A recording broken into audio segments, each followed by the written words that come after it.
The North remembers what the South prefers to forget: blood, fire, and the promises made in the dark.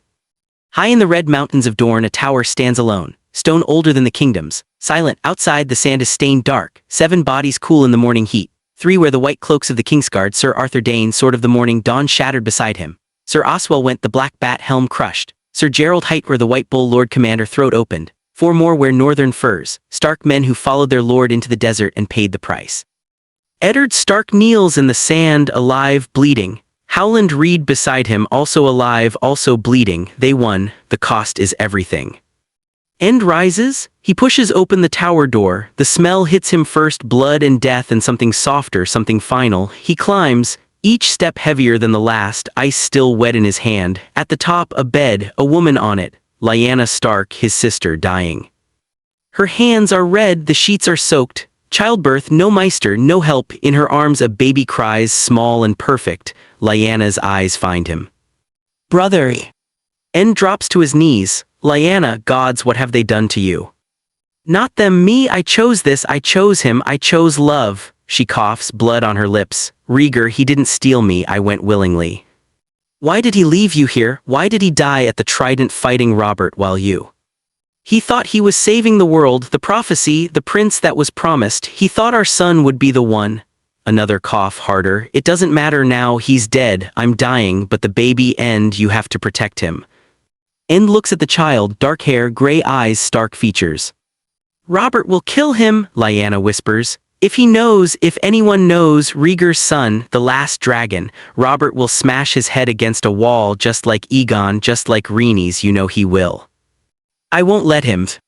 Promise me, End, promise me you'll protect him, raise him as your own, let them scorn him, let them hate him, but keep him alive, promise me. End's voice breaks, I promise. She closes her eyes, her breathing slows, stops. Lyanna Stark is dead. End holds the baby, Jon, his nephew, his sister's son, the boy he will have to claim as his own bastard, the lie he will have to live with forever. Howland Reed appears in the doorway. End, we need to move. Robert's men are searching if they find this place. I know. End looks at the baby, then at his sister's body. We burn the dead, all of them. The Kingsguard deserve that much. They died protecting what they believed in.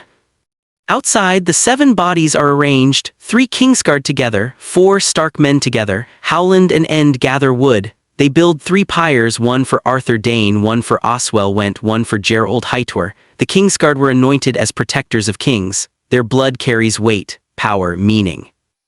End lights the first pyre. Arthur Dane's body catches. Flames rise. The second, Oswell Went burning. The third, Gerald Hightower consumed. Smoke rises, thick and black, carried east on the wind. 3 pyres burning at once. 3 kings' blood, 3 sacrifices.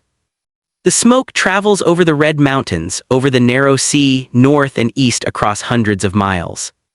Skagos, the stone island, 400 miles northeast of the Tower of Joy, deep beneath the frozen mountains in caverns carved by ancient ice and heated by geothermal vents, something sleeps, has slept for 170 years.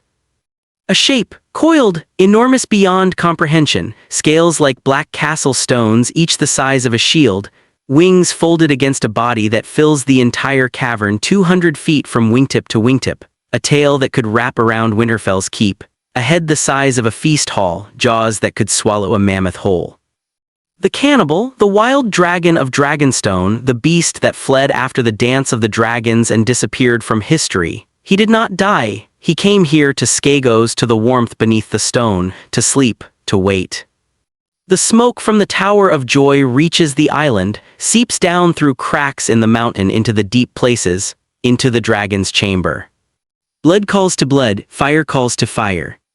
2 green eyes open, each the size of a wagon wheel, glowing, burning, ancient. The dragon's breathing changes, faster, deeper, bellows the size of houses filling and emptying, a rumble, deep, primal, the sound of the earth itself waking. The island shakes, avalanches fall from the peaks. The sea around Skagos churns, waves crash against black cliffs. Above in the village of the Stoneborn, the Skagosi rush from their huts, warriors in furs and bone armor, women carrying children, elders leaning on staffs. They run toward the Maw of Stone, the great opening in the central mountain, the place they call the Temple of the Worm. The ground shakes harder, the elder leading them stops at the maw's entrance, kneels, places his forehead against the stone. The king wakes, the prophecy begins. The others kneel, 200 Skagosi bowing to the mountain, to the god beneath. Inside the cavern the cannibal's eyes blaze brighter. He does not move, not yet, too soon, too weak after so long sleeping, but he is awake, aware, hungry. And somewhere far to the south a child has been born, a child whose blood calls to him, whose mind will touch his, whose soul will bind with his across 400 miles of sea and stone. At the Tower of Joy in the same moment End holds the baby. Jon's eyes are closed, sleeping, peaceful, then they snap open, gray eyes, stark eyes, but for 1 second, just one, they flash green, burning green, dragon green. End gasps, nearly drops the child, the green fades, gray returns, the baby closes his eyes again. Howland Reed stares, End, what was that? End's hands shake, I don't know what I just saw. His eyes, they were. I know what I saw, End's voice is hard, frightened. We don't speak of this, ever, do you understand? Howland nods. End looks down at Jon, at the baby who just showed dragon eyes, at the nephew he promised to protect. What have I brought into the world? The pyres burn behind them, the smoke rises carrying east, and on Skagos in the deep places the cannibal rumbles, a sound like thunder, like mountains grinding together. The bond has formed, dragon and child, fire and ice, ancient beast and newborn boy, two souls, one connection. It will take years to manifest, years for the child to understand, years for the dragon to reach across the distance, but the link is forged in blood, in fire. In the moment 3 kings' blood burned and a Targaryen Stark hybrid took his first breath. The prophecy has begun. Winterfell 3 weeks later, 283 AC.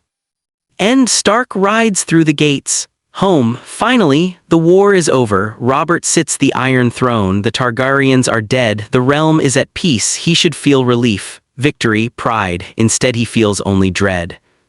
He dismounts, in his arms wrapped in furs a baby Jon. Catelyn Stark stands on the steps, his wife, married only months before the war began, now reunited, she sees the baby, her face goes white then red. And what is that? His name is Jon, he's my son. You're your bastard. Yes. Catelyn's voice shakes, you bring your bastard home to my home to raise alongside our son. Robb toddles out from behind her skirts, 2 years old, red-haired, tully features, End kneels, shows Jon to Robb.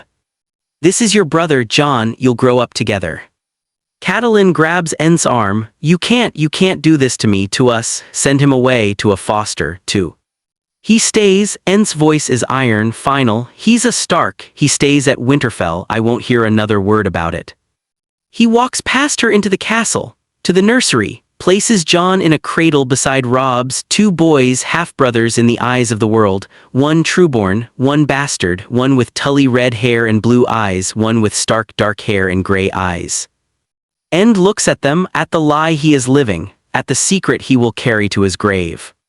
I'm sorry, he whispers to Jon, for what you'll endure, for what they'll call you, for the life you'll never have, but I promised your mother and I keep my promises. Jon's eyes open, gray, normal, no green flash, no dragon fire, just a baby, innocent, unknowing. End exhales, maybe it was a trick of the light, maybe the stress of battle. Jon's eyes close again, and for just a fraction of a second before they shut green. End's blood runs cold. Whatever happened at the Tower of Joy, whatever woke when Jon was born, it is not over, it is only beginning. Winterfell 286 AC, 3 years later. Jon is 3 years old, walking, talking, playing with Robb in the courtyard, but the nights are different. Maester Luwin's chamber, night, the Maester writing in his journal by candlelight, a knock, frantic, he opens the door, a servant. Maester. It's the bastard boy, he's screaming, won't stop, Lady Stark sent me to fetch you. Luwin follows to the nursery, Jon is in his bed, eyes closed, asleep but screaming, thrashing, small hands clawing at the air, Catelyn stands in the corner, arms crossed, face hard. This is the 3rd night this week, whatever demon possesses him, I want it gone. Luwin approaches the bed, touches Jon's forehead, hot, feverish. Jon, wake up, you're dreaming. Jon's eyes snap open, Gray, terrified, he looks around at the room at Luwin at Catelyn. I was swimming, Jon gasps, in black water so cold, so deep, and I was hungry, so hungry I ate fish, bigger than horses, I swallowed them whole. Luwin frowns, it was just a dream, child, dreams can't hurt you. It didn't feel like a dream, it felt real, I could taste the fish, I could feel the water, I could see the bottom of the ocean. Catelyn's voice is cold, the boy is mad, Stark blood or no, there's something wrong with him. He's 3 years old, Luwin says gently, children have vivid imaginations, he'll grow out of it. The dreams continue, every night, swimming, hunting, eating creatures massive beyond belief. He describes whales, sharks, things that live in the deep dark places of the sea, things a 3-year-old boy from Winterfell should never know exist. On Skagos, the same night the cannibal rises from the depths of the ocean, water pouring off scales, a whale in his jaws, he crushes it, swallows it whole, bones and all. Then he dives again, back into the black water, hunting. He is awake more often now, still not fully emerged from hibernation but waking for longer periods, feeding, growing stronger, and in his mind faint but growing clearer a presence, small, young, confused, fright, the child, the one whose birth woke him. The cannibal can feel the boy's mind, can sense his dreams, can share his experiences. When the dragon hunts whales, the boy dreams of swimming. When the dragon feeds, the boy dreams of hunger satisfied. The bond is forming slowly, unconsciously, neither fully understands it yet, but it is there, growing, strengthening, blood calls to blood, dragon calls to Targaryen, ancient beast calls to hybrid child, and with each passing year the connection deepens. Winterfell 290 AC, 7 years after Jon's birth. The courtyard, training yard, morning, Jon and Robb spar with wooden swords, Sir Roderick Castle watches, correcting, teaching. Robb swings high, Jon ducks, normal, Robb feints left, Jon blocks, expected, then Robb tries something new, a low sweep, fast, unpredictable, Jon dodges backward, perfectly, before the strike even completes. How did you see that coming, boy? Jon hesitates, I don't know, I just knew. Robb laughs, you're getting better, brother. But Jon looks troubled, confused, because the truth is he did see it coming, but not from ground level, not with his own eyes, he saw it from above, from the sky, looking down at the courtyard, at himself and Robb, at the exact angle and timing of Robb's strike. For just a fraction of a second, Jon was watching from somewhere else, somewhere high above Winterfell, somewhere with wings. That night, Jon's chamber. He lies in bed, eyes closed, not sleeping, thinking the dreams have changed. They're not just swimming anymore, now there's flying, soaring, the wind rushing past, the world spreading out below like a map. He sees islands, mountains, frozen seas, black cliffs, and sometimes, just sometimes, he feels like he's not dreaming at all, like he's actually there, like his mind is somewhere else while his body sleeps in Winterfell. He opens his eyes, stares at the ceiling. What am I? No answer, just silence. But far to the east on Skagos in the caverns beneath the maw of stone, the cannibal's eyes open. He hears the question, feels the boy's confusion, tastes the child's fear. And for the first time in 170 years the dragon responds, not with words. Dragons don't speak, not in language, but with images, with feelings, with shared consciousness. Jon gasps, sits bolt upright in bed, because suddenly for just a heartbeat he's not in Winterfell. He's in a cavern massive, the walls glowing with geothermal heat. He sees himself but wrong, huge, scaled, black as midnight. He sees claws the size of swords, wings folded against a body that fills the entire space. He sees green eyes, his eyes but not his, the dragon's eyes. He feels the dragon's thoughts, ancient, primal, hungry, powerful, and the dragon feels him young, weak, confused. But connected, bound. Jon blinks, the vision shatters, he's back in his bed, in Winterfell, small, human, 7 years old, but his hands are shaking, his heart pounding, because now he knows the dreams aren't dreams, they're real. Somewhere far away there's a dragon, and somehow, impossibly, Jon is connected to it. Winterfell 293 AC, Jon is 10 years old. The library, night, candles burning low. Jon sits at a table surrounded by books stolen from Maester Luwin's shelves when the old man wasn't watching. Books about dragons, about the Targaryen conquest, about the dance of the dragons, about Valyria. He reads hungrily, desperate for answers. A page stops him cold, a description of the wild dragons of Dragonstone. 3 wild dragons were known to inhabit the island during the reign of King Jaehaerys I, Sheepstealer, Grey Ghost, and the Cannibal. The Cannibal was the largest and most fearsome, coal-black scales, green eyes. He fed on dragon eggs and hatchlings, hence his name. During the dance of the dragons, many tried to claim him, all died. After the war, the Cannibal disappeared. His fate remains unknown. Coal-black scales, green eyes, the dragon from his visions, the beast he's been seeing in his dreams for 10 years, it's real, it exists, or it did. The cannibal, Jon whispers, the name feels right, feels true. In the moment he speaks it, his vision blurs. The library fades. He's in the cavern again, but this time it's different, clearer, sharper. He can feel the stone beneath the dragon's claws, can taste the sulfur in the air, can hear the echo of his own breathing deep, slow. The dragon's head turns, and Jon sees through the dragon's eyes in real time. Not a memory, not a dream, right now, this moment. The dragon is looking at him, seeing through Jon's eyes just as Jon sees through the dragon. A perfect mirror. A perfect bond. Jon tries to move, to test it. He thinks, lift your wing. The dragon's right wing unfolds, slowly, massive, the membrane stretching, 200 feet of bone and scale and power. Jon gasps, I did that, I made him move. He thinks, lower it. The wing folds again. Jon's heart pounds, excitement, terror, wonder. He has a dragon, a real dragon, the cannibal, the largest, oldest, most dangerous dragon in the world, and somehow he can control it. The library door opens, Maester Luwin enters. Jon, what are you doing awake at this? He sees the books, the dragon histories, his face pales. Where did you get those? Jon blinks, the vision shatters, he's back in the library, back in his small 10-year-old body. I borrowed them. These are dangerous texts, not for children. Luwin gathers the books. What are you looking for in here? Jon hesitates, should he tell, can he tell? No, not yet, not until he understands more. I just wanted to read about dragons, about the Targaryens, is that wrong? Luwin's eyes narrow, suspicious. Why the sudden interest in dragons? Because they're interesting, because they conquered Westeros, because, Jon meets Luwin's eyes, because I dream about them every night, and I want to know if that means something.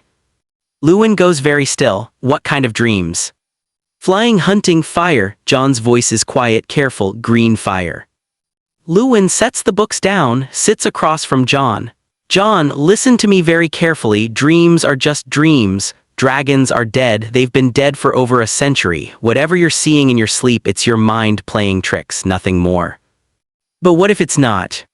It is. Luwin's voice is firm, final. And you must never speak of this again, especially not to Lady Catelyn or to anyone outside Winterfell. Do you understand? Jon nods, I understand. But he doesn't believe it. He knows what he felt, what he saw, what he controlled. The dragon is real, the bond is real, and every night it grows stronger. On Skagos, the Maw of Stone, that same night. The cannibal stands in the central chamber, fully awake now, no longer hibernating. He stretches his wings, the tips scraping the cavern ceiling 300 feet above. He opens his jaws, green flame pours out, illuminating the entire space, the heat intense enough to melt stone. Outside, the Skagosi watch the glow from the maw. They kneel, they pray. The worm wakes fully, the child grows, the bond strengthens, soon they will meet, soon the prophecy will be fulfilled. The elder speaks to the gathered tribe. Prepare the offerings, whales, seals, whatever we can drag to the maw. The king must feed, he must grow strong, because when the child comes, and he will come, the worm must be ready. Someone asks, when will he come? When he can no longer resist. The elder looks toward the mainland, toward Winterfell. Soon, perhaps 5 years, perhaps 10, but he will come. The worm has shown us in visions, the boy with Stark eyes and dragon blood, he will come, and when he does, the world will burn. Winterfell, 295 AC. Jon is 12 years old. The Great Hall, evening, the Stark family at dinner, end at the head of the table. Catelyn beside him, Robb, Sansa, Arya, Bran, Rickon at the end, separate, always separate. Catelyn doesn't look at him, hasn't looked at him in years. He's a stain, a reminder of Ent's dishonor.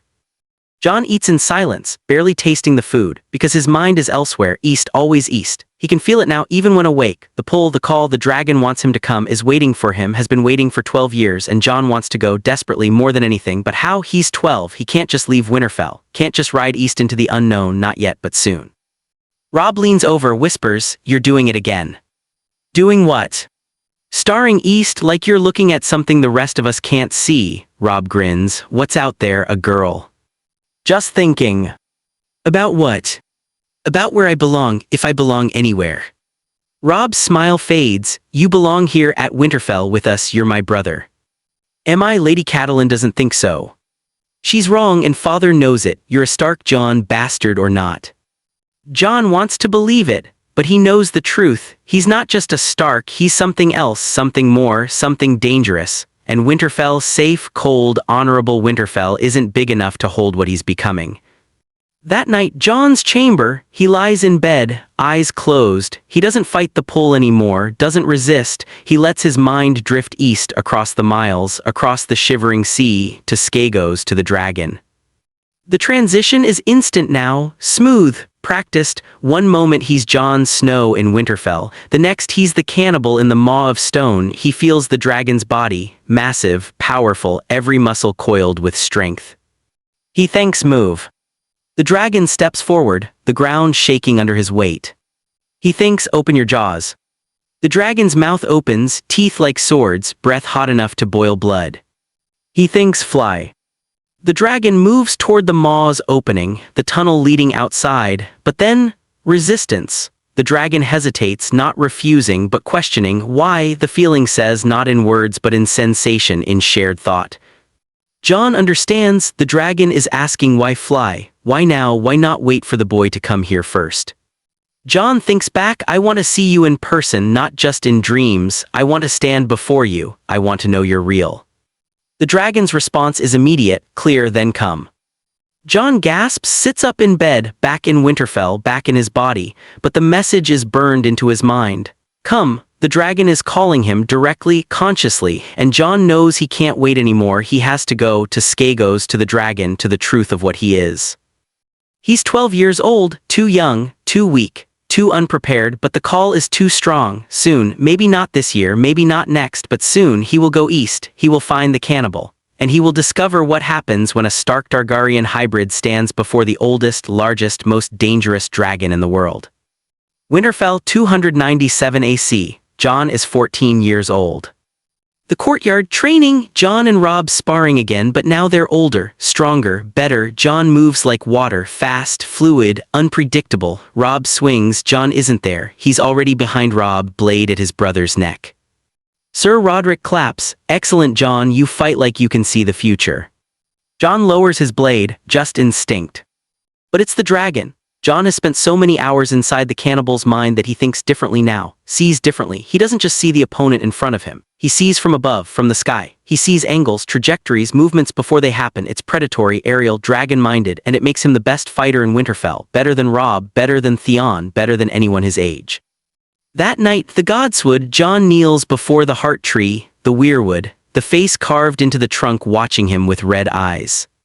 Old gods, Jon whispers, if you're listening, tell me what I'm supposed to do. I feel it every day now. The pull, the hunger, I dream of fire, of flying, of burning the world. And I don't know if that makes me Stark or Targaryen or something else entirely. I don't know if I'm supposed to stay here or go east or... A sound behind him. He turns, End stands there, silent, watching. Father. End approaches, sits beside Jon on the ground. You feel it, don't you, the call. Jon's eyes widen, you know. I've known since you were born, since your eyes flashed green at the Tower of Joy, since the nightmare started when you were 3, since you began moving like something that hunts from the sky. End's voice is sad, heavy. I've watched you become something I don't understand, something I'm afraid of, but you're still my son and I still love you. What am I, father? End is silent for a long moment.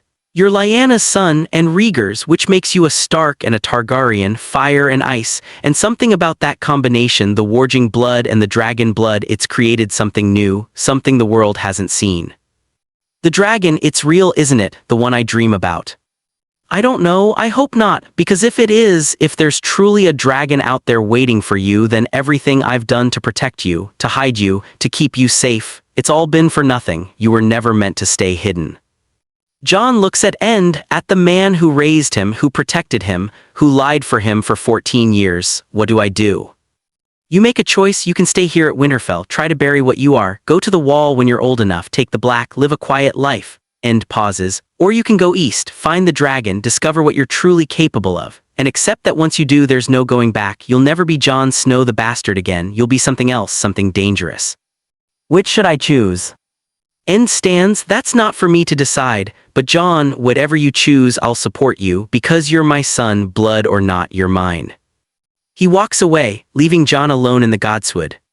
Jon looks up at the stars, east, always east. The pull is stronger than ever, the dragon is calling, louder, clearer, come it says I am ready, are you?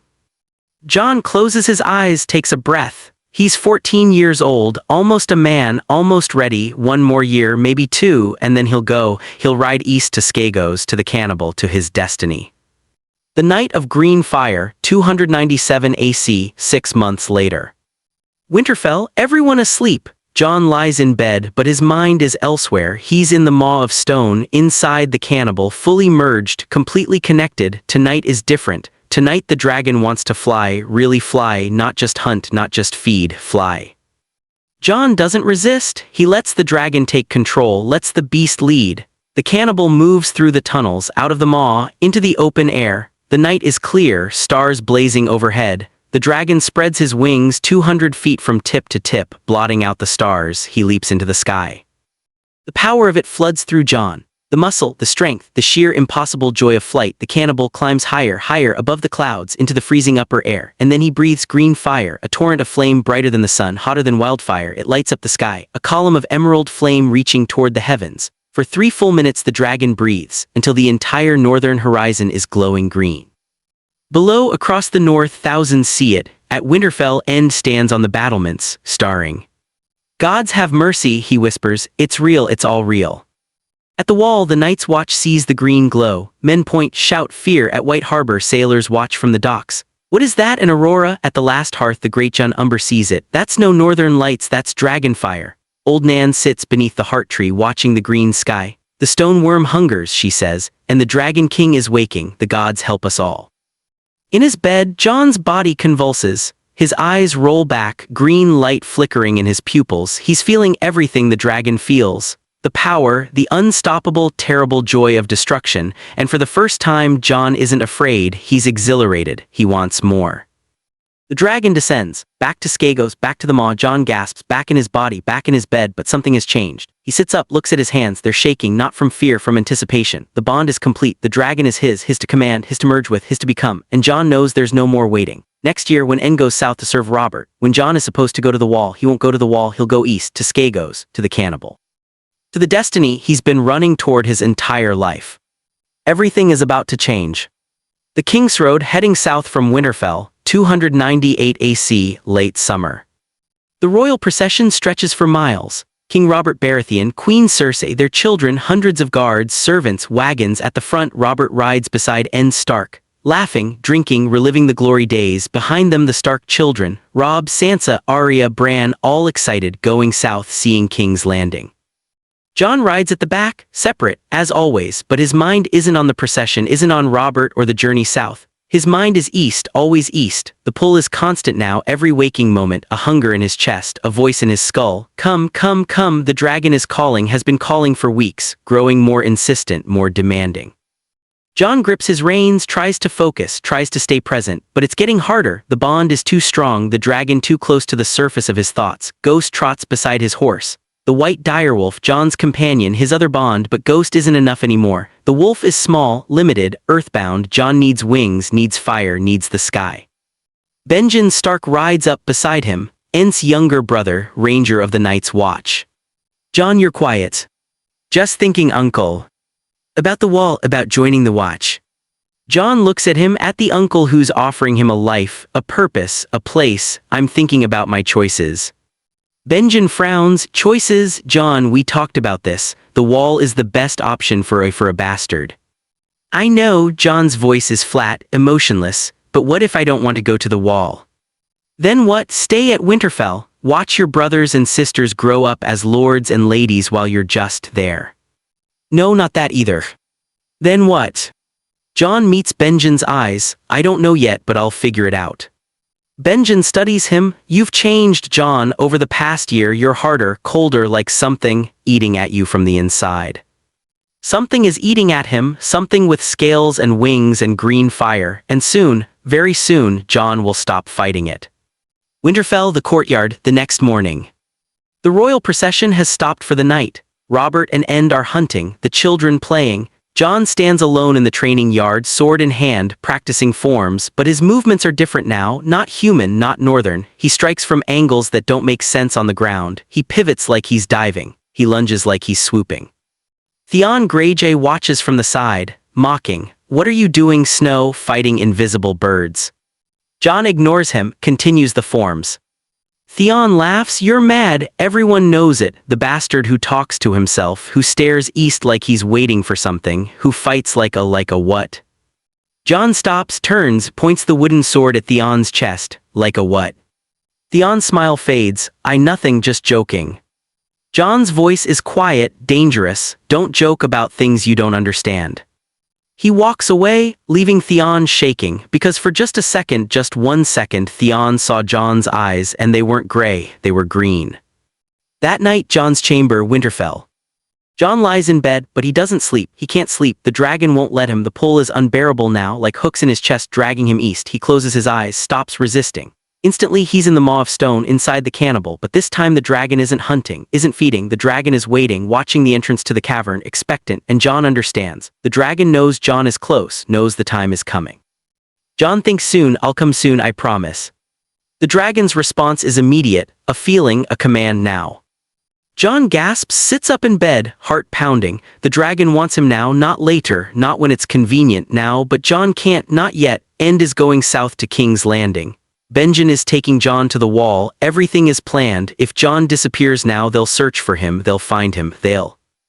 The dragon's voice cuts through his thoughts. Not words, but meaning, clear and absolute. "They cannot stop us, nothing can stop us, come."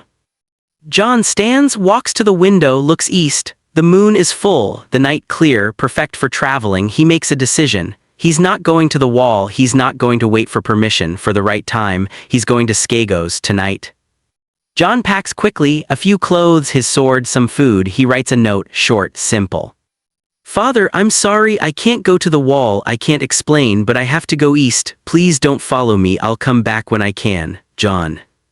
He leaves it on his bed, where End will find it in the morning. Then he slips out of his chamber, through the castle, to the stables. He takes a horse, not his own. A fast one, strong. Ghost follows, silent, loyal. Jon rides out of Winterfell, east, into the darkness. No one sees him leave, no one stops him. The dragon's son is finally answering the call. The road east, 3 days later. Jon has been riding non-stop, changing horses at villages, paying with coins he saved over years, pushing himself and the animal to the limit. Ghost runs beside him, tireless. The direwolf sensing Jon's urgency. They reach White Harbor, the port city, Greystone, fishing boats, merchant ships. Jon dismounts at the docks, finds a fisherman, old, weathered, working on nets. "I need passage to Skagos."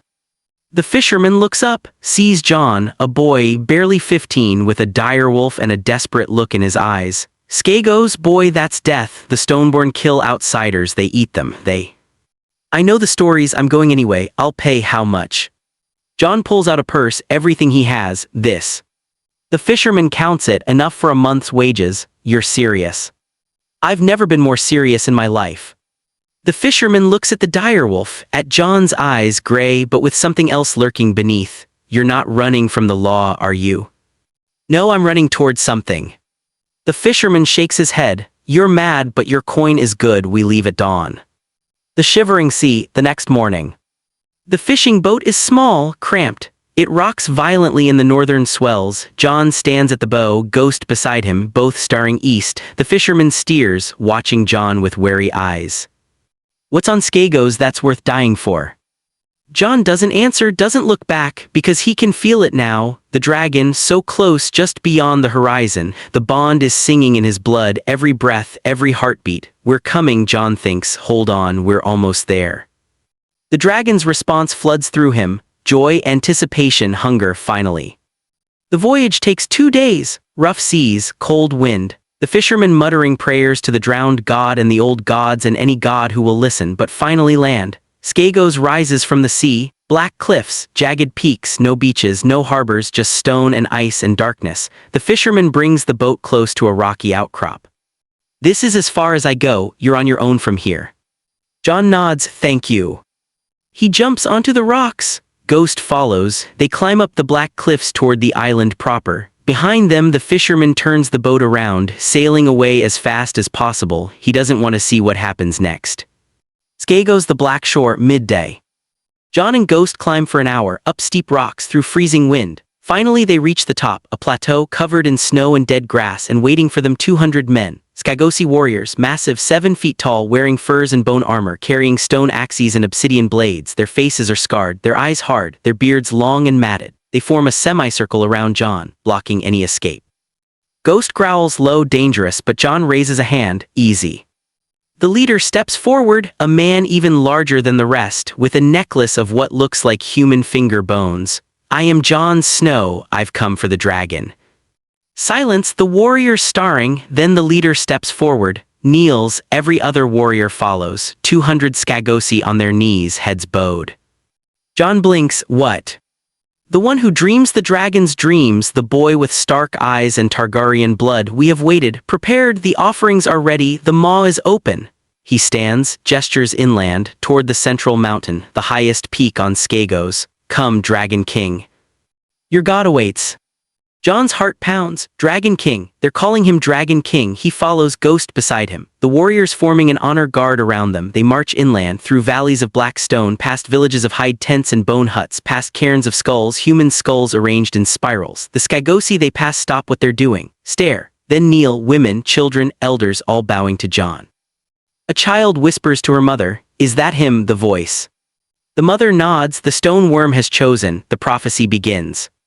They walk for hours, the mountain growing larger, closer. Finally they reach it, the maw of stone, a massive opening in the mountainside, 100 feet tall, 50 feet wide, leading into darkness. Heat pours from it, geothermal warmth, the smell of sulfur and ash. The leader stops at the entrance. "We go no further, only you may enter the worm's chamber, only you are worthy." Jon looks into the darkness. Into the maw, this is it, 15 years of dreams, 15 years of calling, 15 years of becoming something more than human, all leading to this moment. He steps forward, into the darkness. Ghost follows. Behind them the Skagosi begin to chant, low, rhythmic in the old tongue, "Stone worm, first winter, last flame, the voice has come, the bond is made, the world will burn." The maw of stone descending. Jon walks through tunnels carved by ancient ice and heated by the earth's blood. The walls glow faintly, bioluminescent fungi, or maybe just the reflection of heat on stone. The temperature rises. With every step deeper, Jon sheds his furs, his cloak, down to just his tunic and boots. Ghost pants, the direwolf's white fur matted with sweat. The tunnel widens, opens, and Jon sees it. The central chamber, it's massive beyond comprehension, the ceiling lost in shadow hundreds of feet above. The floor cracked and steaming, geothermal vents hissing, and in the center. Jon stops, can't move, can't breathe, because nothing, no dream, no vision, no shared consciousness prepared him for this. The dragon is impossibly large. Balerion the Black Dread was said to be big enough to swallow an aurochs whole. The cannibal could swallow Balerion whole. He fills the entire chamber, coiled, his body like a mountain range. His scales each the size of a shield, black, blacker than night, blacker than obsidian. His wings are folded but still visible, 200 feet from tip to tip. Membrane like dark silk. His tail wraps around the chamber 3 times, the tip resting near his head, and his head, it's the size of a feast hall, horns like castle towers, jaws that could bite a keep in half, and his eyes, green, burning green, each eye the size of a wagon wheel, staring at Jon. The dragon doesn't move, doesn't roar, doesn't breathe fire, just watches, and Jon watches back. For a long moment neither moves. Then Jon takes a step forward. Ghost whines, stays back. The direwolf knows this is beyond him. This is between Jon and the dragon. Jon walks across the chamber toward the dragon's head, each step deliberate, fearless. He's been inside this beast's mind for 15 years. He knows every thought, every instinct. Every memory going back 248 years. He's not afraid. He reaches the dragon's snout, looks up at the massive green eyes, and speaks out loud for the first time to the dragon, directly. "I'm here, I came like you asked." The dragon's eye focuses, narrows, and then the voice, not words, not language, but meaning transmitted directly into Jon's mind, clear, absolute. "We are one, we have always been one." Jon reaches out, places his hand on the dragon's scales. They're warm, hot, like touching sun-baked stone. The moment he makes contact, the bond explodes. Jon gasps, falls to his knees, because suddenly he's not just seeing through the dragon's eyes, he's experiencing everything. 248 years of memory flood into him. He sees the dance of the dragon, Dragonstone, the cannibal feeding on hatchlings, growing, escaping the war. He sees the flight to Skagos, the descent into the maw.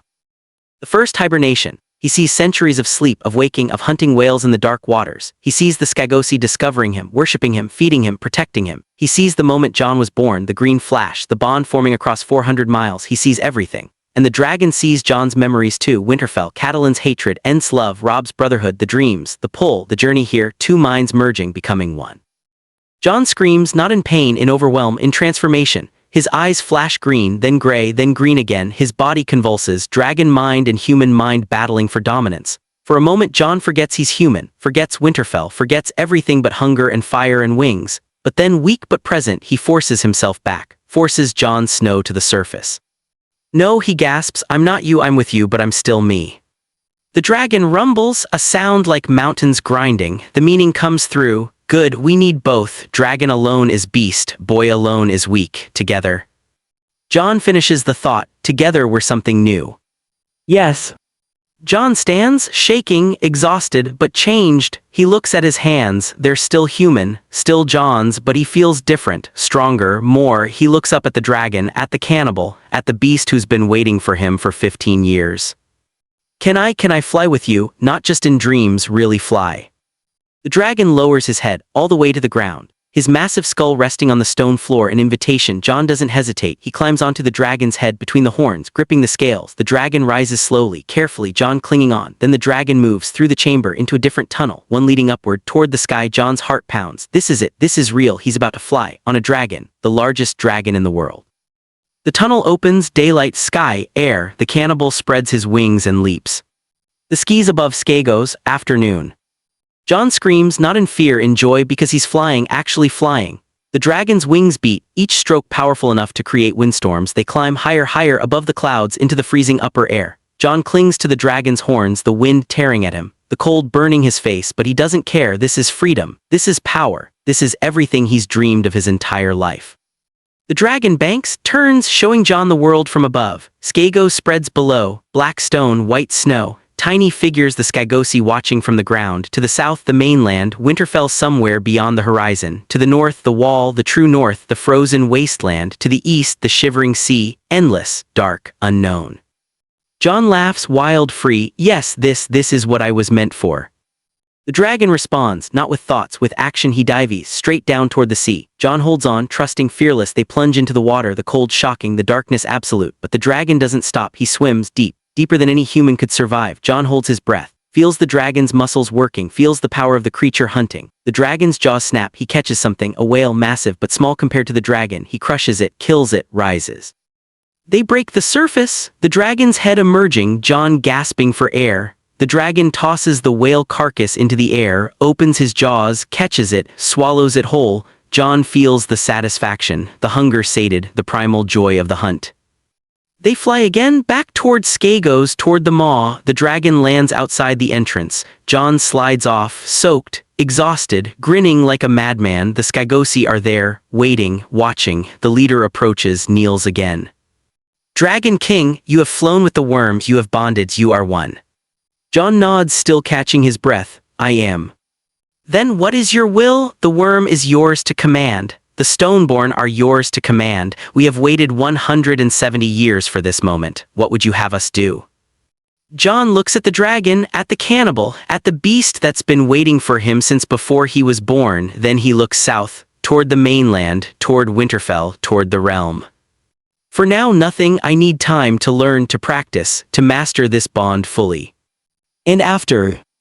Jon's eyes flash green. After we'll see, but there's a war coming. I can feel it, not just men fighting men, something worse, something from the north. And when that war comes, the realm will need a dragon.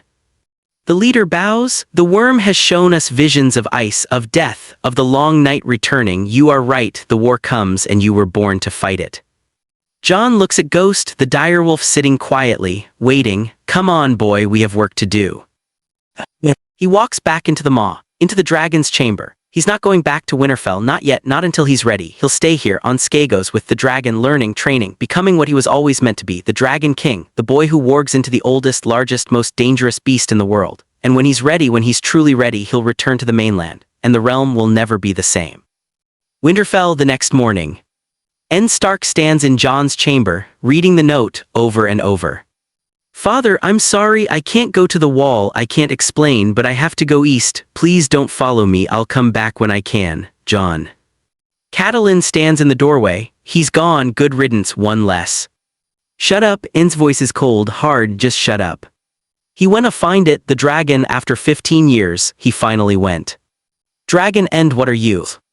"I said shut up," Ned turns, his face anguished. "You don't understand, you've never understood. Jon isn't just my bastard, he's more than that. He's dangerous, powerful, and I've spent 15 years trying to keep him safe, trying to keep him hidden, and now he's gone to Skagos, to the beast that's been calling him since he was born." "You're not making sense. Dragons are dead, they've been dead for—" "Not all of them." Ned walks to the window, looks east. "One survived, the cannibal, the wild dragon of Dragonstone, and somehow gods know how it bonded with Jon at birth, and now he's gone to claim it, and when he comes back," Ned's voice drops to a whisper, "when he comes back he'll have the power to burn the world." Catelyn stares, "You're mad." "I wish I was." He leaves the chamber, leaves her standing there, confused, afraid, because Ned knows Jon is gone, and nothing, not the wall, not Winterfell, not even Ned himself, can stop what's coming. The dragon's son has found his destiny. Skagos, the Maw of Stone, 2 weeks later. Jon stands in the central chamber, shirtless, sweating, training, but not with a sword, not with weapons, training his mind, his bond, his control. He closes his eyes, reaches out, connects. The dragon responds instantly. Their minds merging. Jon doesn't climb onto the dragon, doesn't physically mount him, he wargs fully, completely. His consciousness transferring into the dragon's massive body. Jon's human body slumps, unconscious. Ghost guards it. And Jon, the real Jon, the conscious Jon, is now the cannibal. He feels the dragon's body, every muscle, every scale, every claw. He thinks stand. Massive weight shifting, the chamber shaking. He thinks walk. The dragon walks, each step deliberate, controlled. He thinks breathe fire. The dragon opens his jaws, green flame pours out, illuminating the entire chamber, the heat intense enough to melt stone. Jon holds it for 10 seconds, 20, 30, then stops, closes the dragon's jaws. He's learning control, learning to be the dragon while remaining Jon, learning to use this power without losing himself. The Skagosi elder watches from the tunnel entrance. "You grow stronger every day, Dragon King, soon you will be ready." "Ready for what?" "To return to the mainland, to face what comes." The elder's voice is solemn. "The worm has shown me visions of your father in danger, of war, of a golden-haired boy who murders the honorable." Jon's eyes, the dragon's eyes, focus. "What did you say?" "Your father, the one who raised you, Eddard Stark, he is in danger in the south, in the city of lies. The worm sees it, feels it, and so do you if you listen." Jon disconnects from the dragon, his consciousness snapping back to his human body. He gasps, sits up. "Father in danger, how?" "The visions are unclear, but the threat is real and growing. You must decide, Dragon King. Stay here, continue your training, or fly south. Use your power before you have mastered it. Risk everything to save one man." Jon doesn't hesitate. "He's not just one man, he's my father. He raised me, protected me, loved me when no one else would." "Then what will you do?"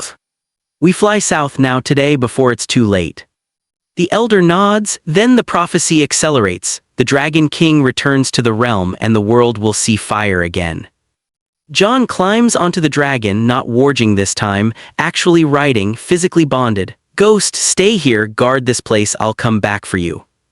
The direwolf whines but obeys. Jon grips the dragon's horns. "Let's go south to the Riverlands, to wherever father is. We find him, we protect him, and we show the realm what happens when they threaten a Stark."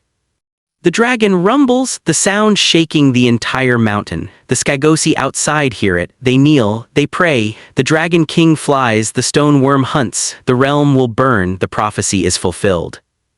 Out of the maw, into the sky. Jon clings on, the wind tearing at him, his hair whipping back. Below, Skagos shrinks, disappears. Ahead, the mainland, Winterfell, the Riverlands, King's Landing. Jon's eyes flash green.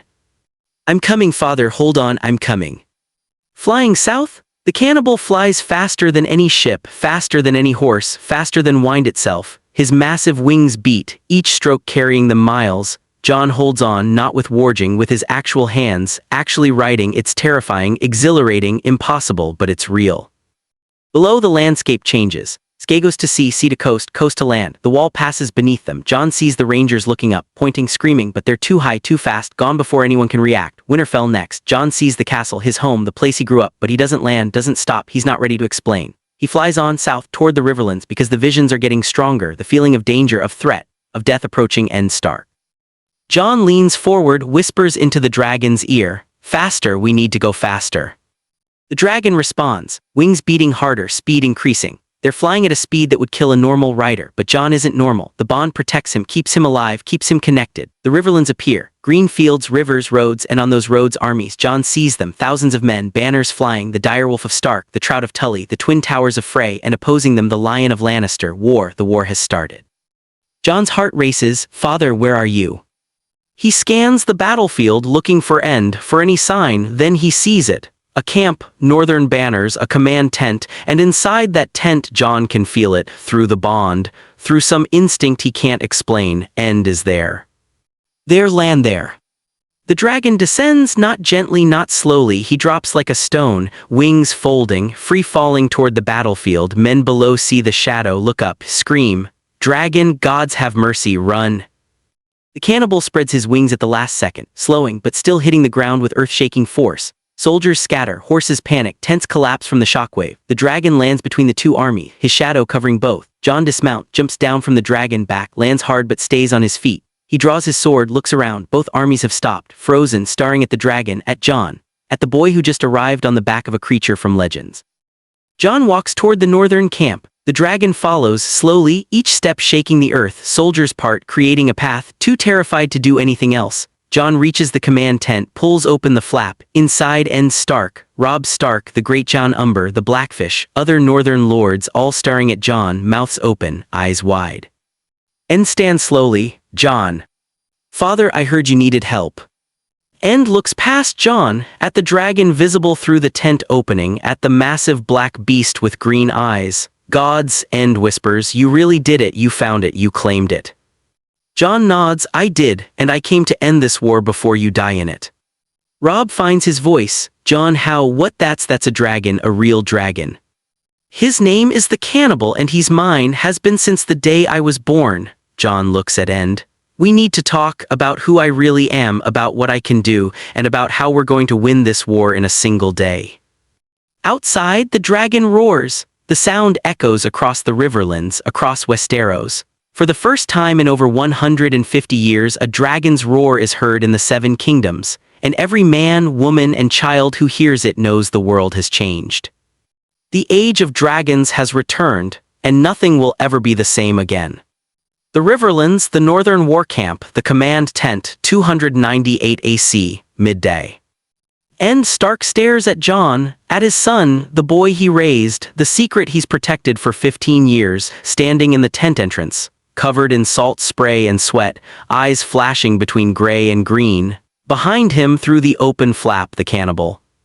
Massive, impossible, real.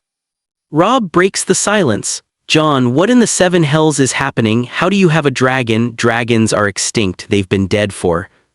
"They're not all dead." Jon's voice is calm, certain. "The cannibal survived, fled to Skagos after the Dance of the Dragons. He's been there for 170 years, hibernating, waiting." The Great Jon steps forward. "Waiting for what?" "For me." Jon looks at Ned. "We need to talk, privately, just you and me and Robb, everyone else out." The northern lords exchange glances. The Great Jon frowns. "We don't take orders from bastards." The dragon roars outside, the sound so loud the tent poles shake. Men stumble, cover their ears. Jon doesn't flinch. "I set out." The lords leave, quickly, quietly. Only Ned, Robb, and Jon remain. Jon closes the tent flap, turns to face them. "Father, I know the truth I've always known since I was old enough to understand the dreams. The visions, the bond. My mother was Lyanna Stark, my father was Rhaegar Targaryen, that I'm not Jon Snow, I'm Aegon Targaryen, sixth of my name, the heir to the Iron Throne." Robb goes white. "What, Jon? That's impossible. You're my brother, I'm your cousin, not your brother. Ned raised me, protected me, lied for me because if Robert knew, if anyone knew, I'd be dead." Jon looks at Ned. But the secret doesn't matter anymore because the dragon has always known, and the bond formed the day I was born. Blood called to blood, fire called to fire, and now I'm here with the most dangerous weapon in Westeros, and I'm asking, what do you need me to do? End closes his eyes, breathes, opens them. Why did you come back? You could have stayed on Skagos, hidden, safe. Why risk exposure? Because the dragon showed me a vision of you in danger, of war, of death coming for you, and I won't let that happen. You're my father, the only one that matters, and I'll burn this entire realm to ash before I let someone hurt you. End walks to Jon, places his hands on the boy's shoulders. You shouldn't have come. The moment Robert learns you have a dragon, the moment he discovers you're Rhaegar's son, he'll want you dead. Dragon or no dragon, he'll try. Let him try. Jon's eyes flash green. Robert Baratheon is a drunk who won the throne with a hammer. I have a dragon that could swallow his castle whole. If he comes for me, he dies. Simple as that. Robb finds his voice. Jon, if what you're saying is true, if you're really a Targaryen, then you have a claim to the Iron Throne, better than Joffrey, better than anyone's.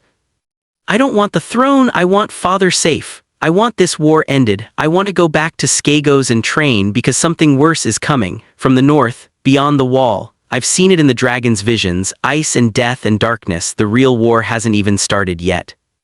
End script Titans, the White Walkers, you've seen them.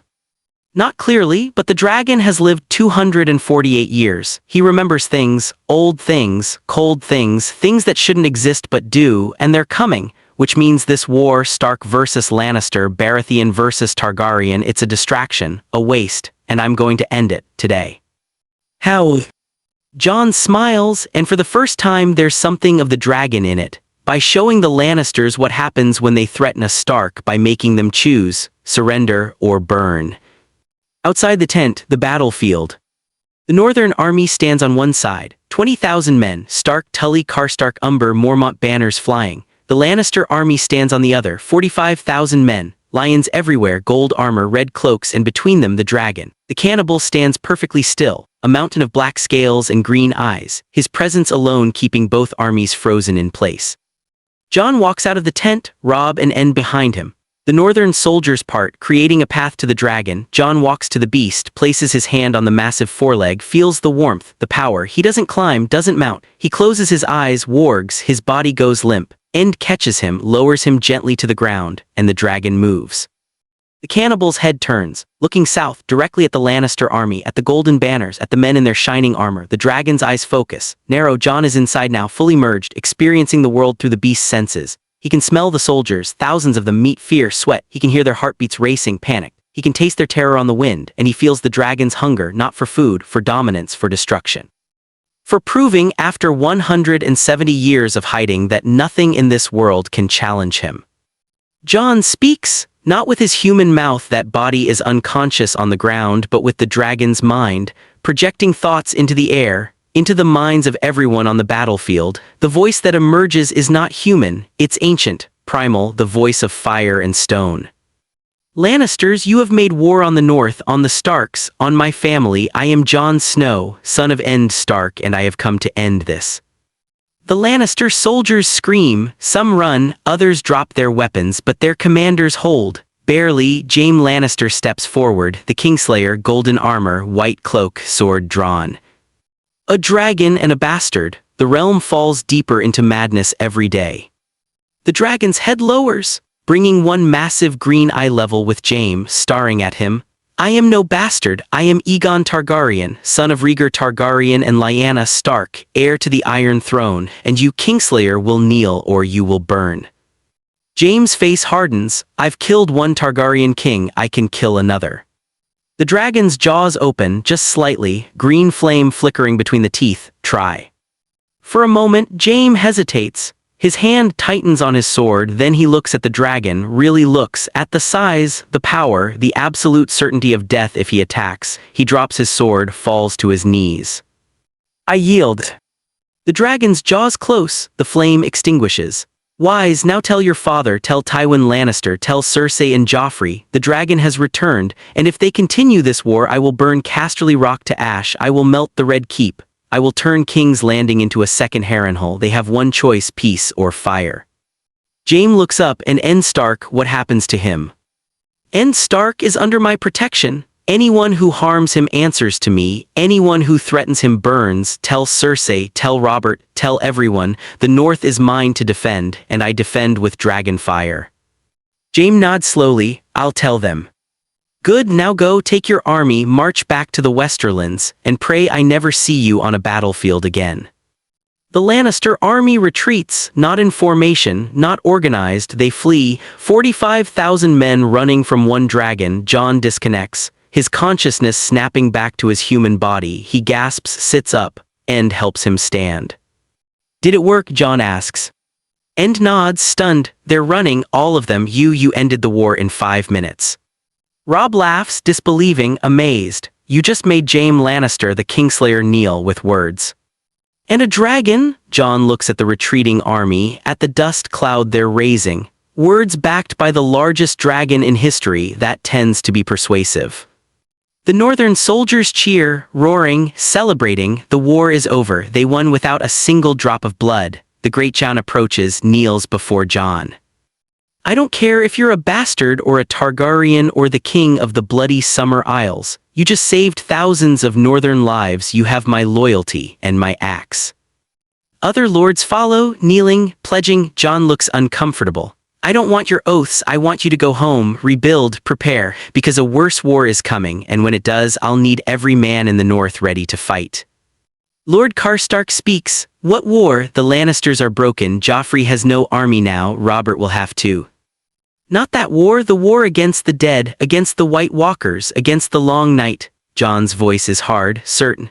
"The dragon has shown me, winter is coming, not just cold, not just snow, an army of corpses led by creatures of ice and darkness, and they're marching on the wall right now." Silence. The Lord starring, the Blackfish speaks. "White Walkers are myths, stories to scare children." "So were dragons?" Jon gestures to the cannibal. "Until today, believe me or don't, but I'm flying north, to the wall, to see the threat myself, and when I come back I'll bring proof, and then you'll believe." Ned steps forward. "Jon, if you're right, if the White Walkers are real, then we need to prepare. Gather armies, forge weapons, dragonglass, Valyrian steel, everything the legends say can kill them." "I know. Which is why I need you alive. I need you as Warden of the North. I need you leading the defense. Because I can't do this alone, dragon or not. I'm 15 years old. I've been bonded to this beast for weeks, not years. I need help. I need you." Ned embraces Jon. "You'll have it, whatever you need, whatever the North can give, it's yours."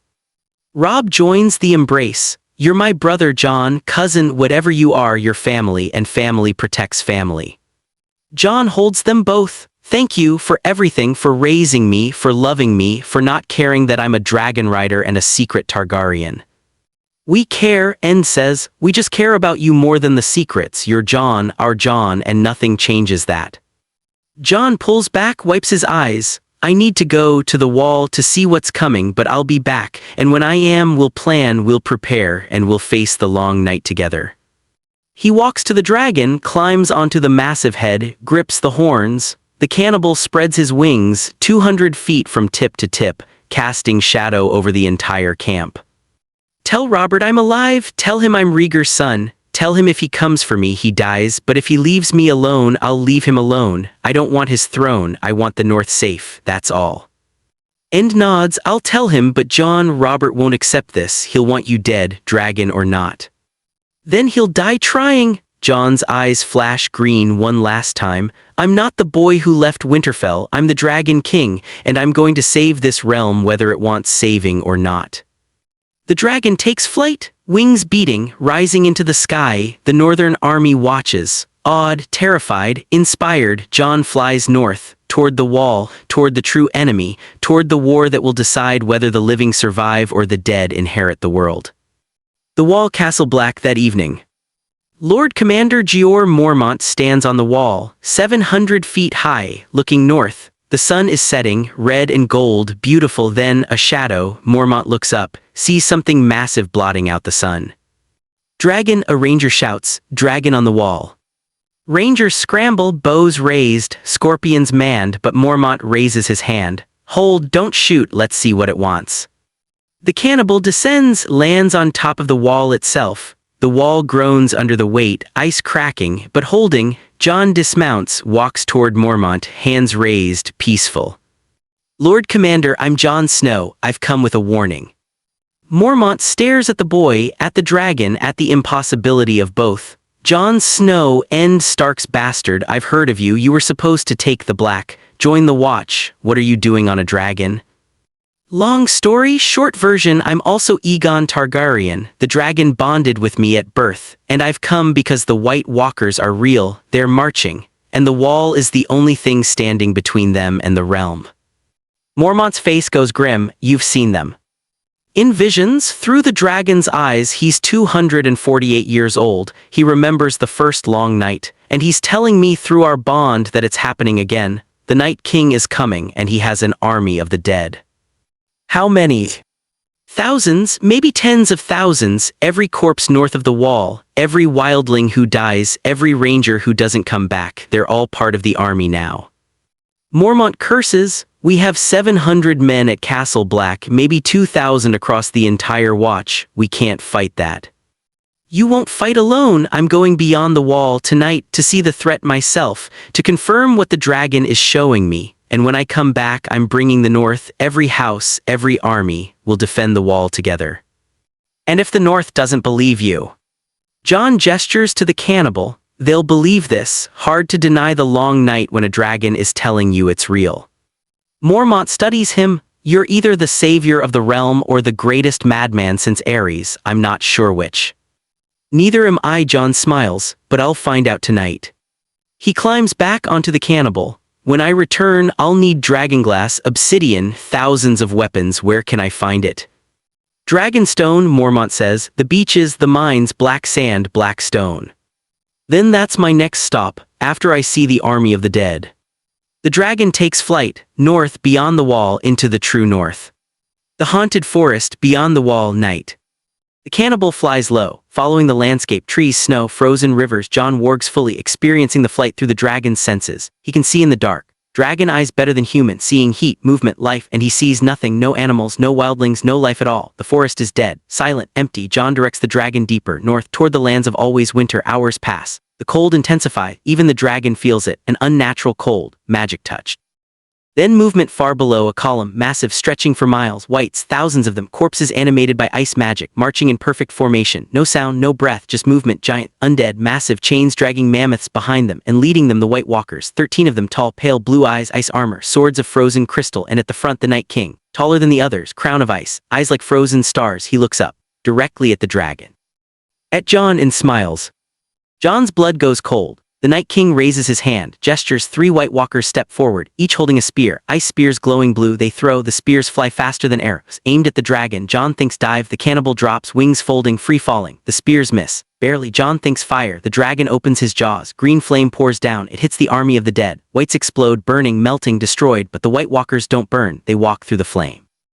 Unharmed, the Night King raises both hands, the air around him shimmers, freezes, a wave of cold shoots upward toward the dragon. Jon thinks climb, get out of range. The cannibal beats his wings, rising fast, desperate. The cold wave passes beneath them, missing by feet. Jon's heart pounds. The dragon felt that, the magic, the power. The White Walkers can hurt them, maybe even kill them, but fire definitely kills whites. Jon saw it, hundreds died in seconds. He directs the dragon higher.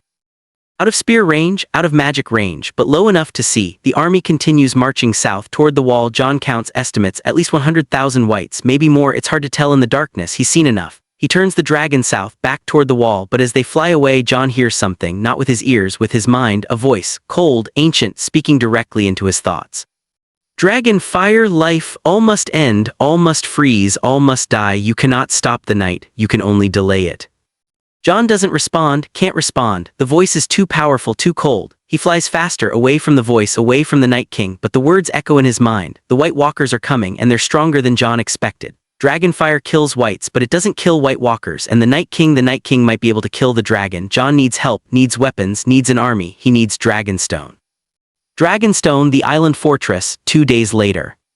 The cannibal lands on the beach. Black sand, volcanic glass, obsidian. Jon dismounts, looks around. The island is deserted. Stannis Baratheon fled after his defeat. No garrison, no guards, just empty castles and dragonglass. Jon walks to the caves, the mines, enters. Inside, veins of obsidian, massive everywhere. He touches it, feels the cold smoothness, the sharpness. This is what the legends say kills White Walkers. dragonglass, obsidian. Jon doesn't have time to mine it himself, he needs help.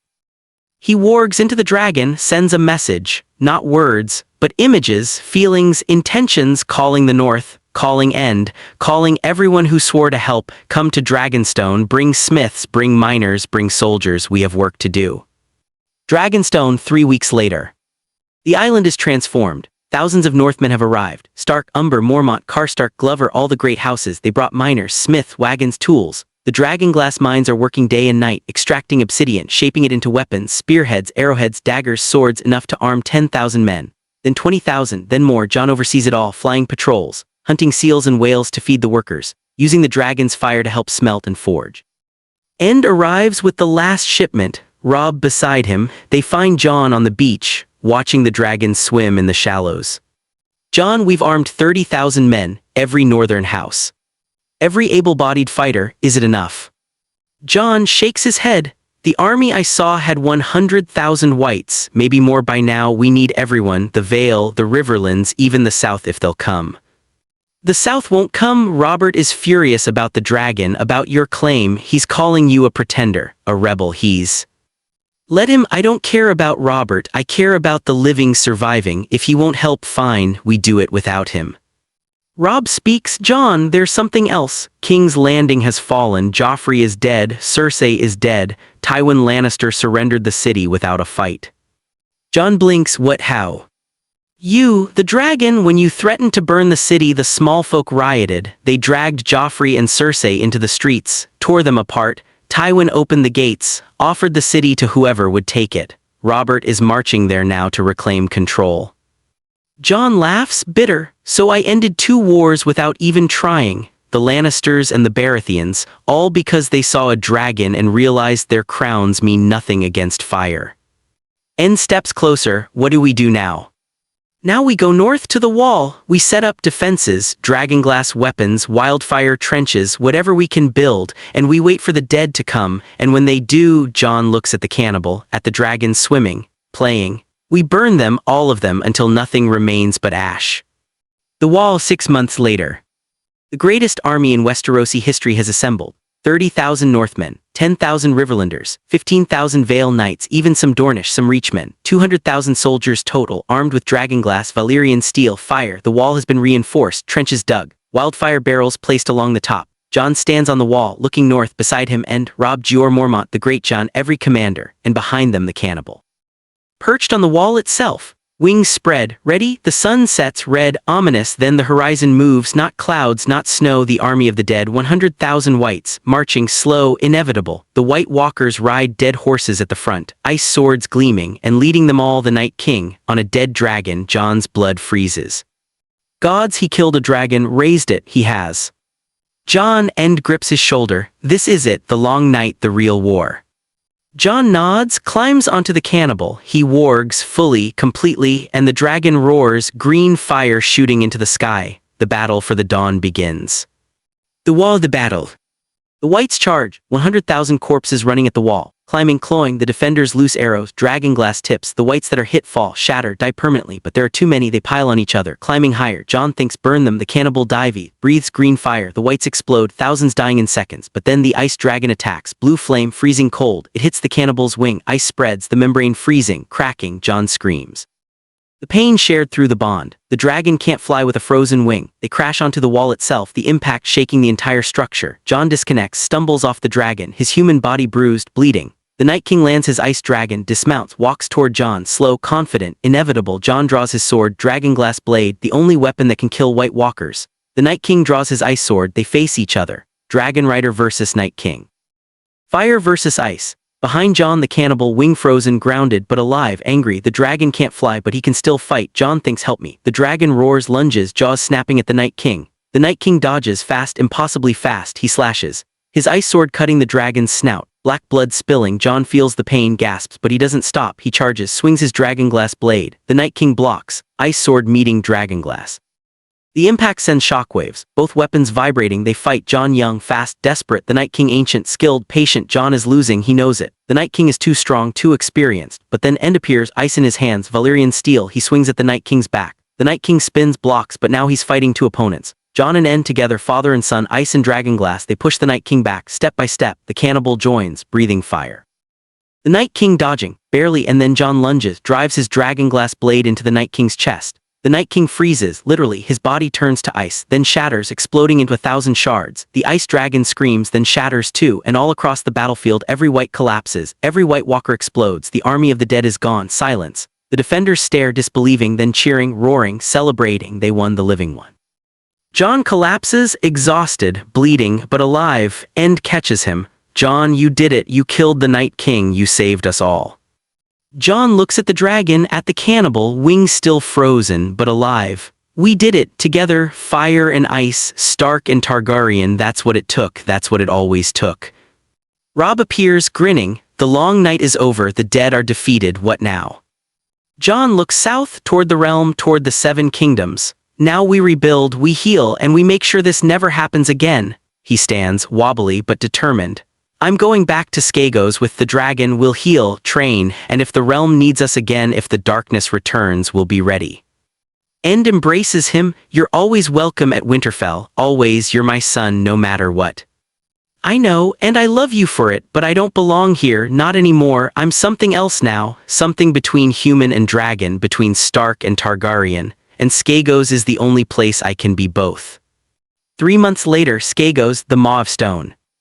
Jon sits in the central chamber, the dragon's wing has healed, the frozen membrane replaced with new growth, Ghost is back, reunited, the direwolf sleeping beside Jon's human body while Jon's consciousness explores the dragon's mind. The Skagosi elder enters, bows. Dragon King, ravens have come from Winterfell, from King's Landing, the realm is at peace, Robert Baratheon has acknowledged your existence, your claim, he offers a truce, you stay in the north. He stays in the south, no conflict. Jon disconnects from the dragon, opens his eyes. Good, that's all I wanted, peace, safety, time to prepare for whatever comes next. And what does come next?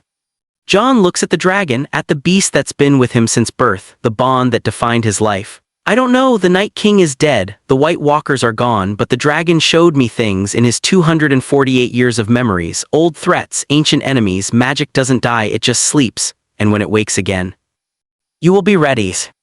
We will be ready, Jon smiles. Me, the dragon, the north, will be ready for whatever the world throws at us, because we're fire and ice, dragon and wolf, and nothing can stand against that.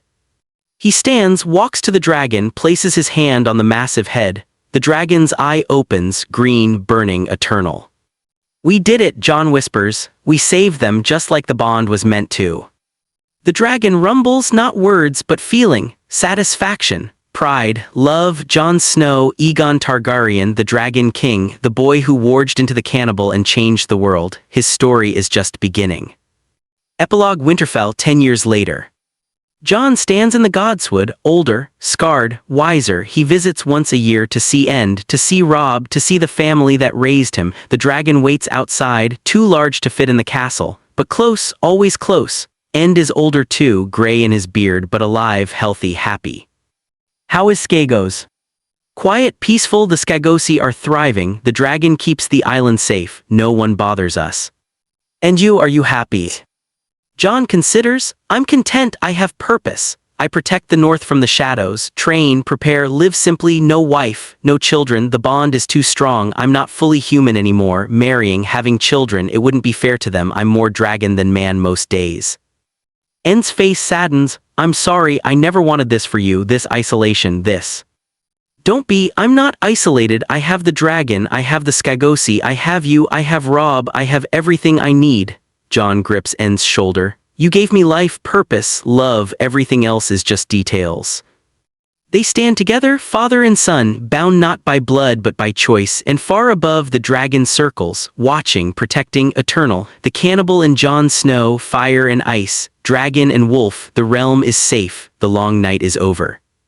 And the Dragon King stands ready, always for whatever comes next.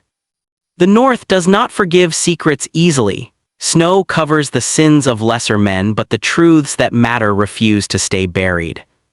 In a chamber lit by one stubborn candle, Eddard Stark sat alone with the weight of everything he had ever sworn. The great book of lineages lay open before him. His finger moved down the names, slow and deliberate, as if each line might somehow change if he stared hard enough. Every Baratheon, every single one. Black hair, Robert's bastards, scattered like seeds across the realm, all of them dark-haired. And then the 3 children the realm called legitimate. Golden, bright, unmistakable. End closed his eyes. The truth did not arrive gently. It arrived like the crack of a frozen lake giving way underfoot. He rose, walked to the window and looked out over King's Landing. Torches burned in the streets below like dying stars. Somewhere in the city Robert was bleeding out from the boar's tusk. Somewhere Cersei was already calculating. Somewhere his daughters slept, still believing the world would hold. He returned to the desk. Fresh parchment, not one sheet, dozens, his hand hovered. What he was about to write would either give the realm a chance or set it on fire. He dipped the quill. To the lords and ladies of the 7 kingdoms. I write as Eddard Stark, Lord of Winterfell and Hand of the King. In what may be my final hours of freedom, Robert Baratheon is dead. The boar took him this morning. Before he died he named me protector of the realm until his son comes of age. But Joffrey Baratheon is not Robert's son. I have discovered that Queen Cersei has committed high treason and adultery. Joffrey, Miechella and Tommen are not the children of Robert Baratheon. They are the bastard children born of incest between Cersei and her twin brother Jaime Lannister. The proof is written in the blood of the lineages themselves. Every Baratheon in the history of the house has carried black hair. Robert's bastards, wherever they live, carry the same, yet the 3 children called legitimate are golden-haired. The seed is strong, the truth is not subtle. But I do not write only to expose the Lannisters. I write to reveal a truth I have carried for 15 years, a truth that changes the shape of the realm. Jon Snow is not my bastard son.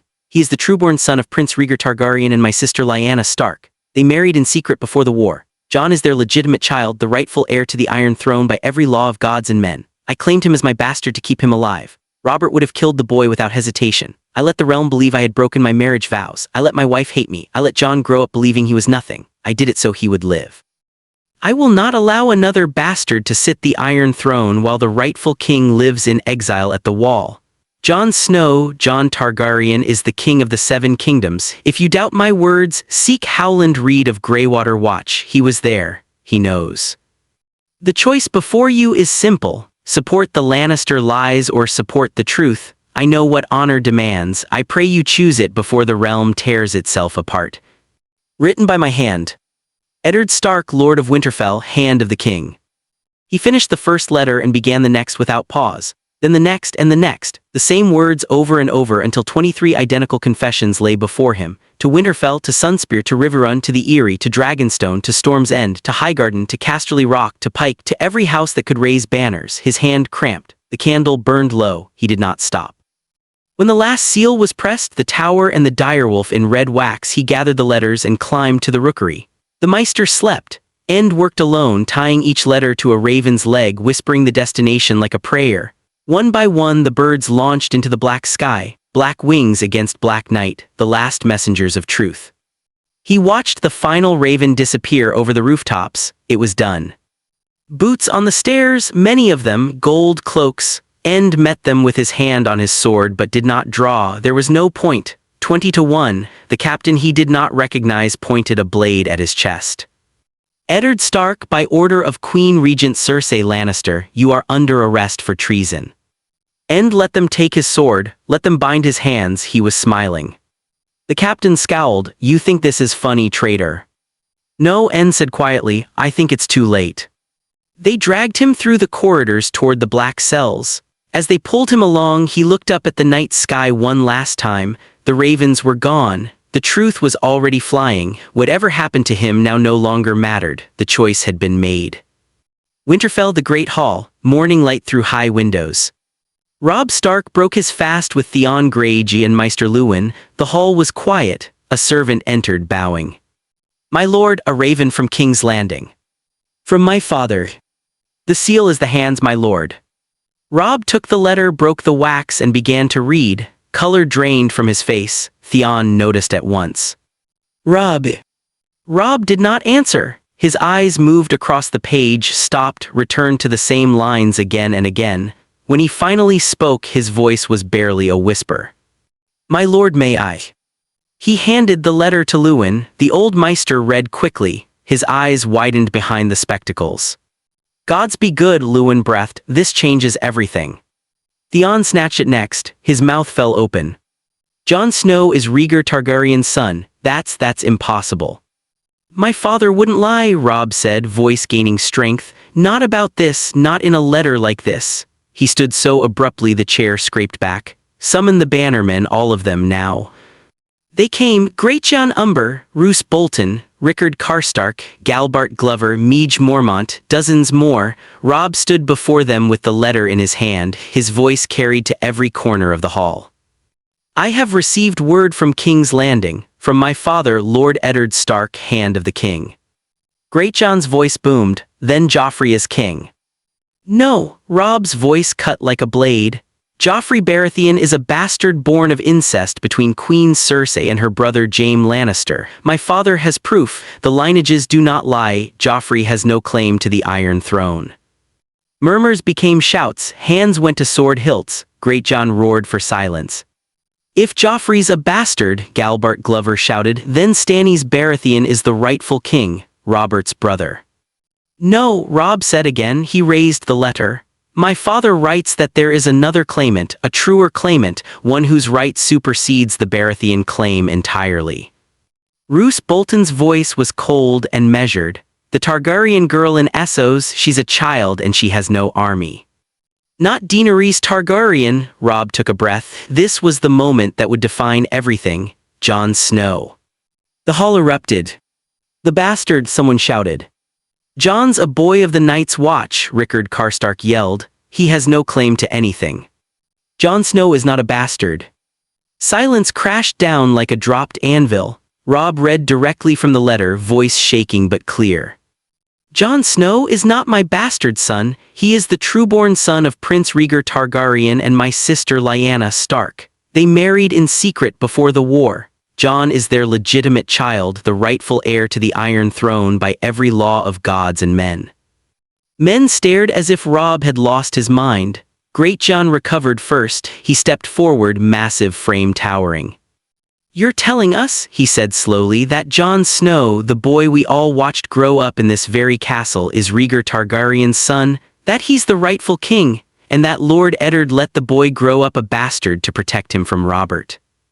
Yes. Greatjon looked at the letter in Robb's hand. That's the most honorable thing I've ever heard. Roose Bolton spoke, voice cutting through the shock. This is a bold claim, my lord. Why should we believe it? Why reveal this now? Because Cersei will not let this stand, because the realm is about to tear itself apart. Robb looked around the hall, meeting every lord's eyes. My father is risking everything to put the rightful king on the throne. The question is, will you stand with him? Rickard Karstark stepped forward. The North has no love for Targaryens, Lord Robb. Aerys burned your grandfather alive. He strangled your uncle. Why should we fight to put another Targaryen on the throne? He's Lyanna's son, Ent's nephew. He has northern blood and northern honor. He's one of us. He's also half Targaryen, Bolton countered. Dragon blood, the blood of Mad King Aerys. Aerys' grandson would be Viserys, Robb said. This is Rhaegar's son, different line. Rhaegar was no madman, even Robert admitted that. Rhaegar kidnapped Lyanna Stark, Karstark protested. Did he? Robb held up the letter again. They married in secret, she went willingly, my father wrote that. Do you call Lord Eddard Stark a liar? Karstark went silent. Greatjon drew his sword, the hall tensed, but instead of threatening, he reversed the blade and knelt. I say this, if Eddard Stark, the most honorable man in the Seven Kingdoms, says Jon Snow is the rightful king, then Jon Snow is the rightful king. I'll follow him. Meege Mormont knelt immediately, Galbart Glover followed. Even Rickard Karstark, after a long moment, bent the knee. Roose Bolton was last. He did not kneel at first. He watched Robb with those pale, measuring eyes. And what of you, Lord Robb? Bolton asked quietly.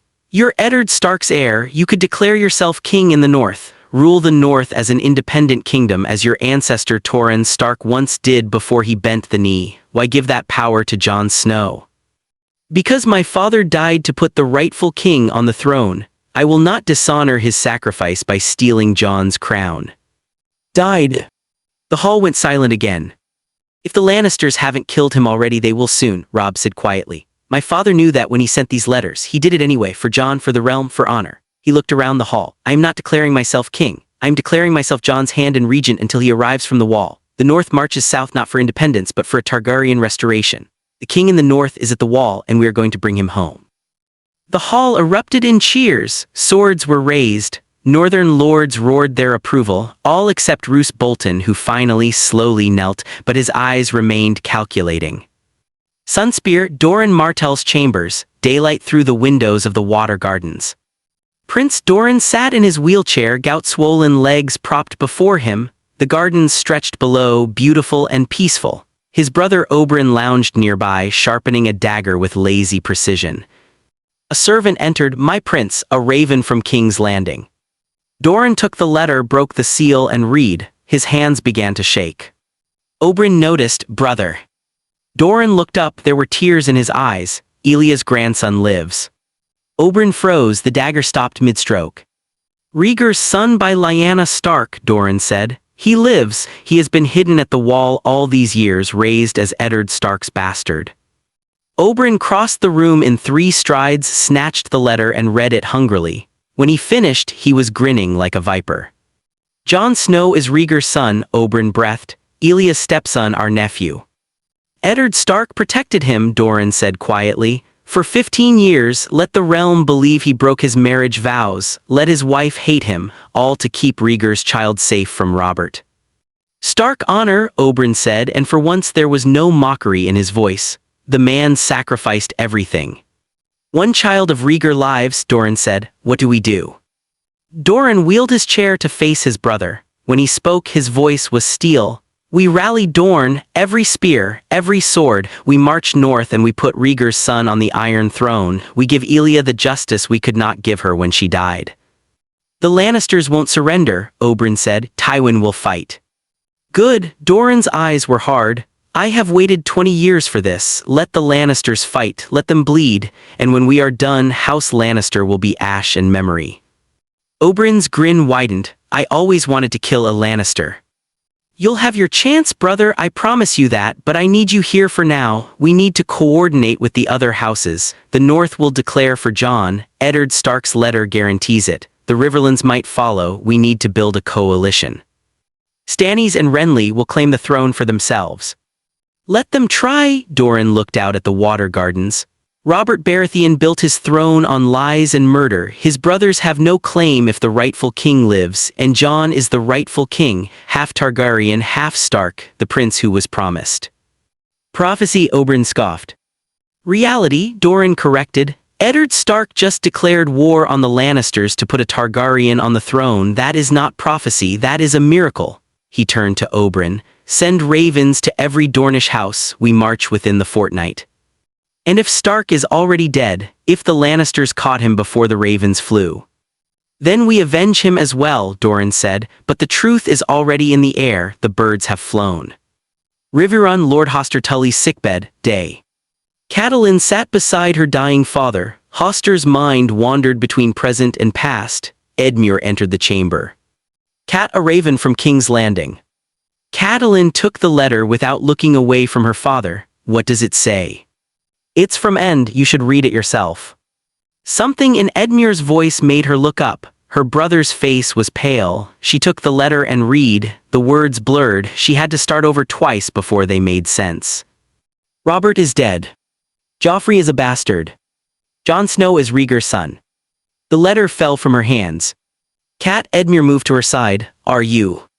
15 years, Catelyn whispered. 15 years I hated that boy. 15 years I treated him like he was Ent's betrayal made flesh."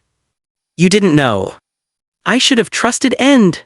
Her voice rose, cracking. "I should have known he would never break his vows. I should have loved that boy anyway, Targaryen or not, because he was innocent."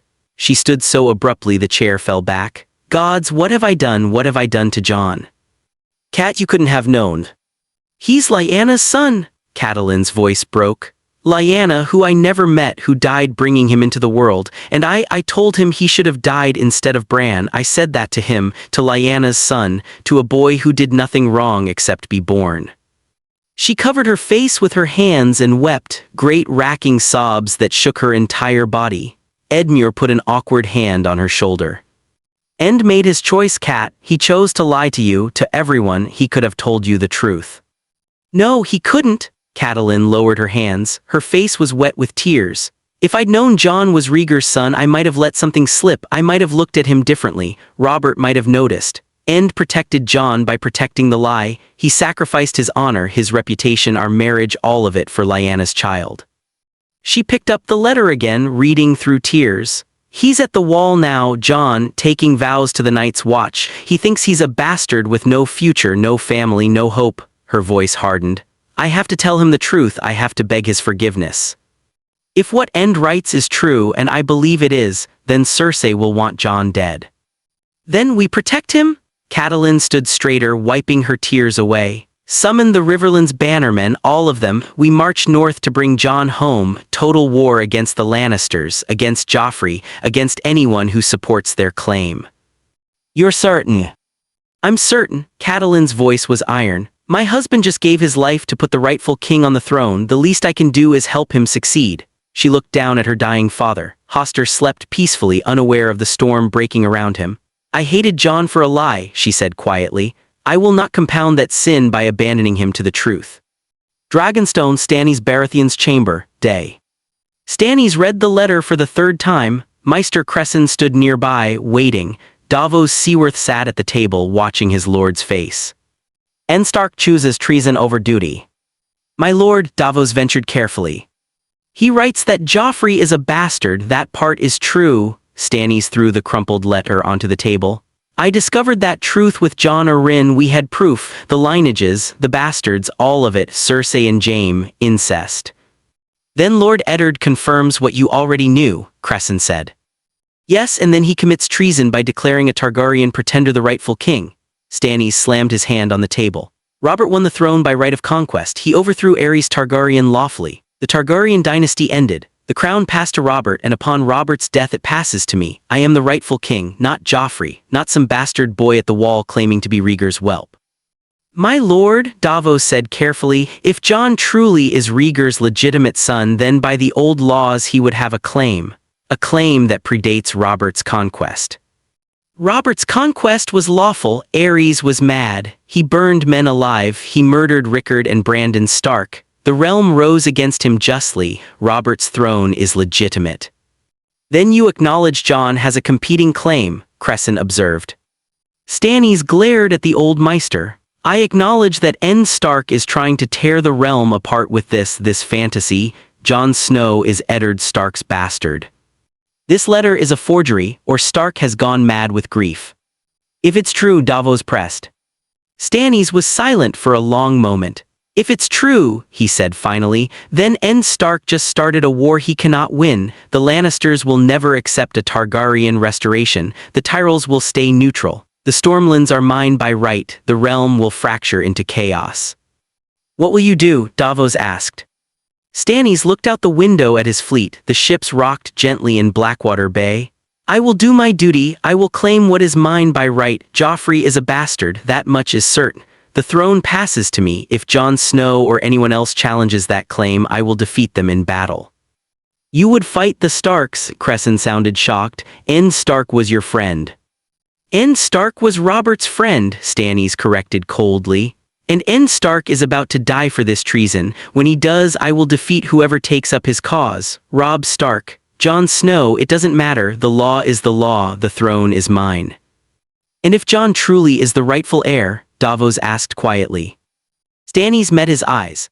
Then I will still take the throne because I am the only one strong enough to hold it. The realm needs order, not prophecy. It needs law, not dragon princes risen from the dead. I will be king because I must be king. There is no other choice. He returned to the window. Send ravens to every storm lord. I am Robert's heir. I claim the Iron Throne. Any man who supports the Lannister bastards or the Targaryen pretender is a traitor.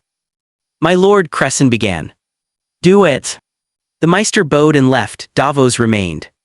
You don't believe Ned Stark lied, Davos said. Stannis did not answer for a long time. No, he finally admitted. I don't. Ned Stark was the most honorable man I ever knew. If he writes that Jon Snow is Rhaegar's son, then it's probably true. Then Jon has the stronger claim. Yes. So you're choosing ambition over duty. Stannis whirled on him. I am choosing order over chaos. If I don't take the throne, the realm will tear itself apart. The Lannisters, the Targaryens, the Starks, everyone fighting everyone while winter comes. I can stop that. I can unite the realm under law. By denying the rightful king. Stannis' jaw clenched. Get out. Davos rose and bowed. At the door he paused. For what it's worth, my lord, I think you'd make a good king. Better than Jon Snow, probably. Better than Joffrey, certainly. But I also think Ned Stark just gave his life to do what he thought was right. That means something. He left. Stannis stood alone in his chamber, staring at the crumpled letter on the table. Outside, the waves crashed against Dragonstone's black cliffs. King's Landing, the Red Keep, throne room, day. Cersei sat on the Iron Throne for the first time. The power of it thrilled her. Below, Ned Stark knelt in chains. His face was bruised, blood crusted his lip. The gold cloaks had beaten him when they dragged him from his cell. The throne room was packed. Lords, ladies, servants, everyone who could crowd in to see the traitor hand brought low. Joffrey stood beside Cersei, his boy's face twisted with cruel satisfaction. Sansa stood to the side, pale and terrified. Arya was nowhere to be seen, still missing despite Cersei's best efforts. Lord Varys watched from the shadows. Littlefinger stood near the throne, his face unreadable. Grand Maester Pycelle stepped forward, unfurling a scroll. Eddard Stark, he intoned, you are charged with high treason against the crown. You have spread lies about Her Grace Queen Cersei and her children. You have falsely claimed that King Joffrey is not the true-born son of King Robert. You have attempted to steal the throne by promoting a false pretender, a bastard boy you claim is of Targaryen blood.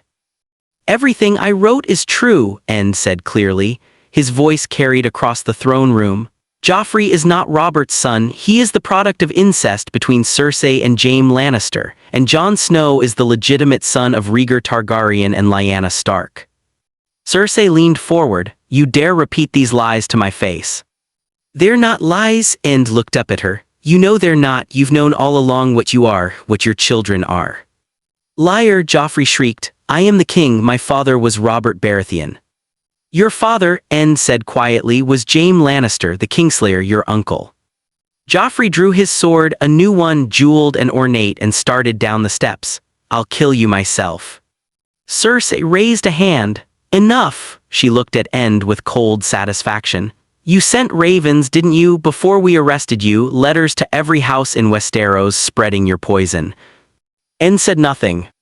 It won't matter, Cersei continued. No one will believe you. You're a traitor grasping at anything to save yourself, a disgraced hand inventing fantasies about secret princes and hidden heirs. They'll believe me, Ned said, because I've never lied before, because my honor is known throughout the realm, and because Howland Reed will confirm every word. Cersei's smile was sharp. Howland Reed, a Cranogman who will believe a frog-eater over the Queen of the Seven Kingdoms. The North will, Dorne will. Anyone with eyes and a memory of what honor looks like.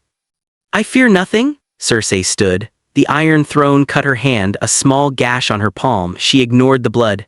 You think you've won something by sending those letters. You've destroyed yourself for nothing. The realm will rally to Joffrey, to me, and your precious Jon Snow will die screaming at the wall before the month is out. You'll have to find him first, Ned said. And by the time you do, the North will have declared for him, Dorne will have declared for him, the Riverlands, the Vale, house after house will choose the truth over your lies. Every house that declares for your pretender will burn, Cersei hissed. Every man who takes up arms for Jon Snow will die. I will extinguish House Stark. I will destroy the memory of Eddard Stark so completely that history will spit on your name. History, Ned said quietly, will remember that I died telling the truth. That's more than you'll ever have. Cersei's face twisted. Take him back to the black cells. Let him rot while we decide how he'll die. As they pulled him toward the doors, Ned looked at Sansa one last time. She was crying, hands covering her mouth. He mouthed the words, I'm sorry, I'm sorry. Outside the throne room, Cersei turned to her council. The letters have already reached their destinations, Varys said delicately. The ravens fly fast. By now every major house knows what he claimed. Then they know he's a traitor, Joffrey said. Anyone who supports him is a traitor too. Quite so, Your Grace, Littlefinger murmured. Though we should prepare for the possibility that some houses will believe Lord Stark's claims, the North certainly, possibly Dorne. Then we crush them, Cersei said. Tywin is already assembling forces in the Riverlands. We'll have 40,000 men within a fortnight. The North can't match those numbers, neither can Dorne. And if they combine forces, Varys asked. Cersei's eyes were hard. Then we kill them all. Castle Black, Lord Commander's chambers, day.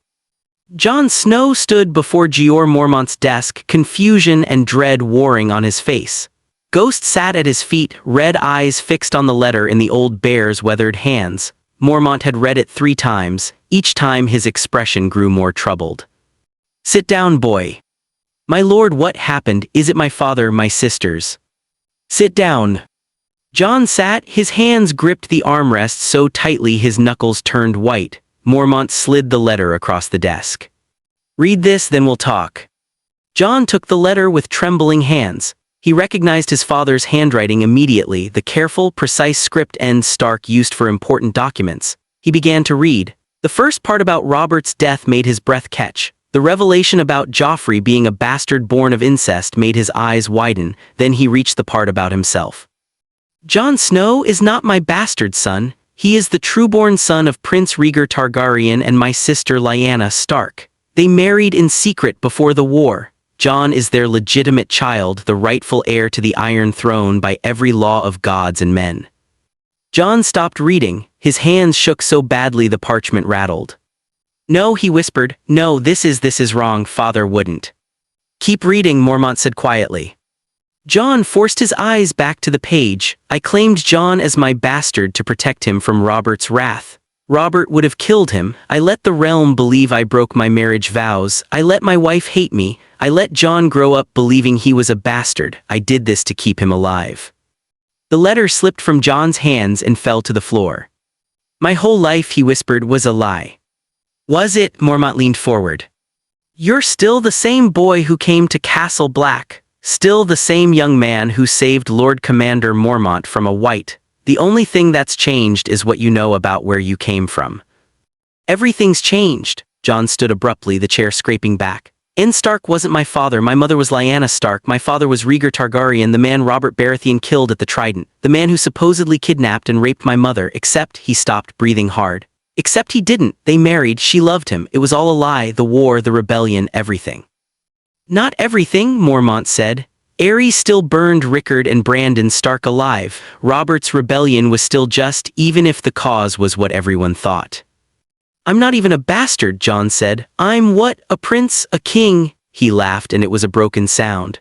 I joined the Night's Watch to escape being a bastard. I thought that here at least I could be someone, that my birth wouldn't matter, and now I find out my birth matters more than anything else in the world. Jon. The letter says I'm the rightful heir to the Iron Throne. That Lord Eddard declared me king before he was arrested. That the realm is about to tear itself apart because of me. Yes, Mormont said simply. Jon stopped packing. He looked at the old bear. What do I do? That's the question, isn't it? Mormont stood, moving to the window. Beyond the glass, the wall stretched impossibly high, ancient and eternal. You took your vows 3 days ago, Jon. Before the old gods you swore to take no wife, hold no lands, father no children. You swore to wear no crowns and win no glory. I know what I swore. Do you? Mormont turned to face him. Because the realm is calling you to break those vows. Your father, your uncle, Lord Eddard Stark, just gave his life to put you on the Iron Throne. The North is rallying to your banner. So is Dorne, if I'm reading this right. Thousands of men are going to die in your name, Jon Snow, and you're standing here in Castle Black, bound by vows you took 3 days ago. Are you saying I should abandon the watch? I'm saying you have a choice to make, and you need to make it now, before events spiral beyond anyone's control. Jon closed his eyes. What would you do if you were me?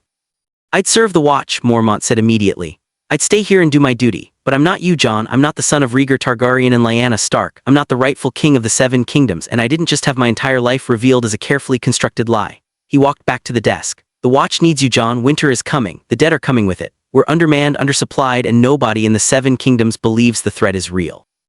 If you stay, you could lead us. You could be the Lord Commander who saves the realm from the darkness.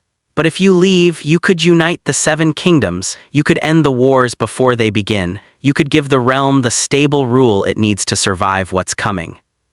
Mormont handed him the letter again. Both paths lead to the same goal, saving the realm. The question is which path saves more lives.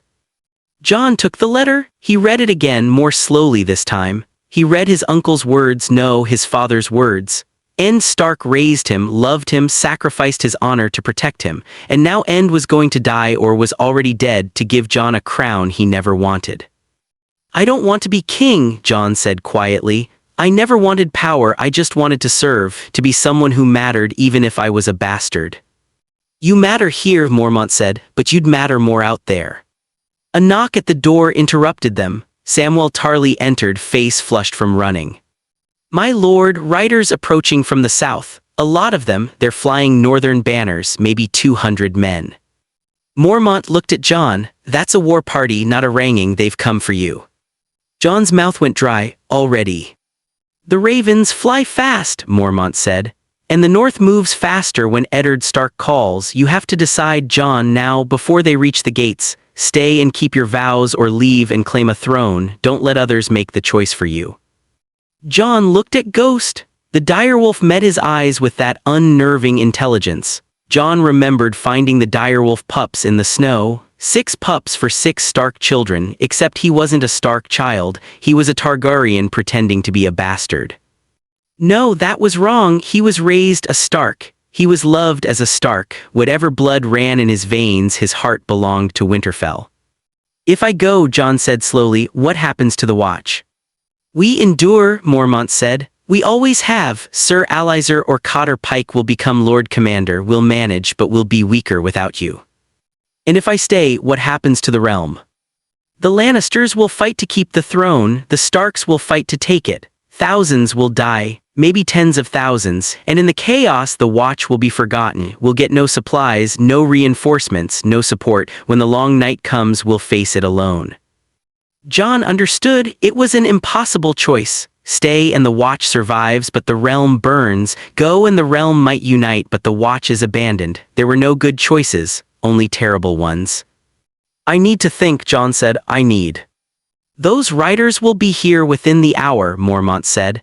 They've come to bring you south, Jon. If you refuse, they'll drag you anyway. The North has declared for you. They won't take no for an answer. Jon looked at the letter again. He saw Ent's words. I let my wife hate me. I let Jon grow up believing he was a bastard. I did this to keep him alive. End sacrificed everything to protect him. And now End was dead or dying to give him a throne. Could Jon refuse that gift? Could he spit on that sacrifice by hiding at the wall? But the dead were coming. The true war was here, beyond the wall, not south in King's Landing.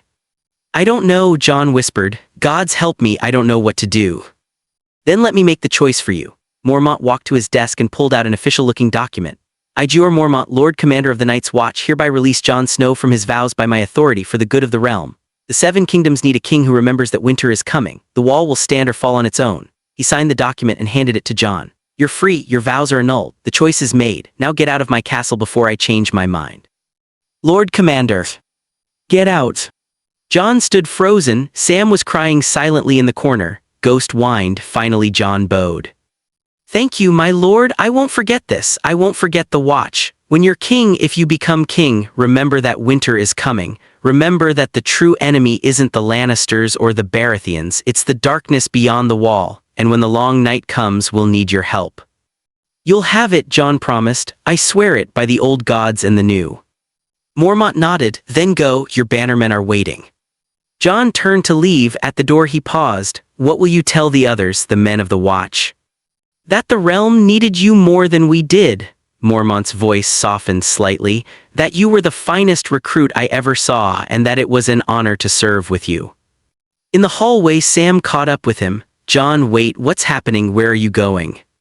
Jon showed him the release document. Mormont released me. The realm needs a king. Sam, apparently that's me. Sam's eyes widened as he read. You're really Rhaegar Targaryen's son, the rightful king. That's what the letter says. They reached Jon's quarters. He began gathering his few possessions, his sword, his cloak, a few changes of clothes. Ghost watched, tail wagging slowly. What about us? Sam asked quietly. Your friends, your brothers. Jon stopped packing. He looked at Sam's sweet, frightened Sam, who became his first real friend at Castle Black. I won't forget you, Jon said. Any of you, when this is over, if I survive, I'll make sure the Watch gets everything it needs. Men, supplies, weapons. I'll make the realm remember that you're the shield that guards the realms of men. We'll be here, Sam said, protecting the wall while you're out there being king. I don't want to be king. I know, but you'll do it anyway, because that's who you are. Jon embraced Sam quickly, fiercely. Take care of yourself, and tell the others, tell Gren and Pip and the rest that I'm sorry I'm leaving. He buckled on his sword belt, pulled on his warmest cloak. Ghost followed him as he walked through Castle Black one last time. The men of the Night's Watch watched him pass. Some looked confused, others angry, a few nodded respectfully. Jon climbed to the top of the wall one last time. He looked north into the vast whiteness beyond. Somewhere out there the dead were gathering. The true war was coming, and he was riding south to fight a war of politics and thrones. I'm sorry, he said to the emptiness. I'm sorry I won't be here to fight you, but I'll send help, I promise. The wind howled, no answer came. Jon descended and walked through the gates of Castle Black. He did not look back. The King's Road south of Castle Black, day. The northern riders waited in formation. 200 mounted men, their breath steaming in the cold air. The direwolf banners of House Stark snapped in the wind. At their head sat a man Jon recognized immediately, Hally's Mullen, captain of Winterfell's guard. Jon approached on foot, Ghost at his side. The riders saw him and a murmur ran through their ranks. Hally's dismounted and knelt. Your Grace. Jon flinched. Don't call me that, I'm just Jon. You're the king, my lord. Lord Robb declared it, the North declared it, Lord Eddard declared it before he died. Jon went cold. Died. Hally's face was grim. Lord Eddard was executed 2 days ago. Queen Cersei beheaded him on the steps of the Great Sept of Baelor for treason. The world tilted. Jon staggered. Ghost pressed against his leg, steadying him. No, Jon breathed. No, he can't be. He was supposed to be Hand of the King. He was supposed to be safe. He sent the letters declaring you the rightful king, Hally said. The Lannisters arrested him for it. They offered him mercy if he recanted. He refused. He died with honor, my lord. He died proclaiming the truth. Jon's legs gave out. He fell to his knees in the snow. Ghost whined and licked his face. Ned Stark was dead. The man who raised him, loved him, protected him, the only father Jon ever knew, dead, executed for him. I killed him, Jon whispered. I killed my father. Hally's knelt beside him. The Lannisters killed him. Queen Cersei killed him. You did nothing wrong. He died because of me, because he told the truth about me. If I didn't exist, if Rhaegar and Lyanna never. If you didn't exist, Joffrey Baratheon would still be a bastard born of incest, sitting on a throne he has no right to, Hally said firmly. Lord Eddard died doing what was right. He died putting the rightful king on the throne. Don't dishonor his death by blaming yourself. Jon couldn't speak. He was crying now, tears freezing on his cheeks. End was dead. Sansa and Arya were in King's Landing, hostages of the Lannisters. The realm was tearing itself apart, and it was all because of him. Your Grace, Hally said gently, we need to ride. Lord Robb is waiting at Moat Cailin with 20,000 men. He's marching south to avenge his father and crown his king. That's you. I don't want it, Jon said. The crown, the throne, any of it. I know, but you don't have a choice anymore. Lord Eddard made sure of that. He gave his life for this. You can't waste that sacrifice. Jon forced himself to stand. He wiped his eyes. Where's Robb now? Moat Cailin, he's gathering the northern host. The Lannisters are moving too. Tywin Lannister is assembling forces in the Riverlands, maybe 30,000 men with more coming. He's fortifying Harrenhal and the Twins. He means to stop us before we can reach King's Landing. Jon's voice was colder than he'd ever heard himself sound. How long to reach Moat Cailin? 5 days hard riding, Your Grace. Jon looked back at Castle Black one last time. The wall loomed impossibly high, ancient and eternal. He was abandoning it. Abandoning the Watch, abandoning the true war to fight a war of politics and revenge. But End was dead. End died for him. Jon could not waste that sacrifice. Let's ride, he said. Hally stood and called to the men, mount up, we ride for Moat Cailin. The riders cheered, the king in the north, the king in the north. Jon mounted the horse they brought for him. Ghost ran alongside as they thundered south. He looked back once more at the wall, then faced forward. The wall was behind him, the throne was ahead, and somewhere between them the man who raised him was dead because of a truth Jon never asked to know. He was not Jon Snow anymore, he was Jon Targaryen, Jon Stark, the rightful king, and he had a realm to save. Moat Cailin, Robb's command tent, 5 days later. The northern army sprawled across the marshy ground around Moat Cailin. 20,000 men, tents stretched for miles, cookfires burned, horses whinnied, steel rang on steel as men trained. Inside the command tent, Robb Stark paced. Greatjon sat at the table sharpening his sword. Roose Bolton stood near the entrance watching everything with those pale eyes. Midge Mormont studied a map. Rickard Karstark drank from a wineskin. A horn sounded, 3 short blasts.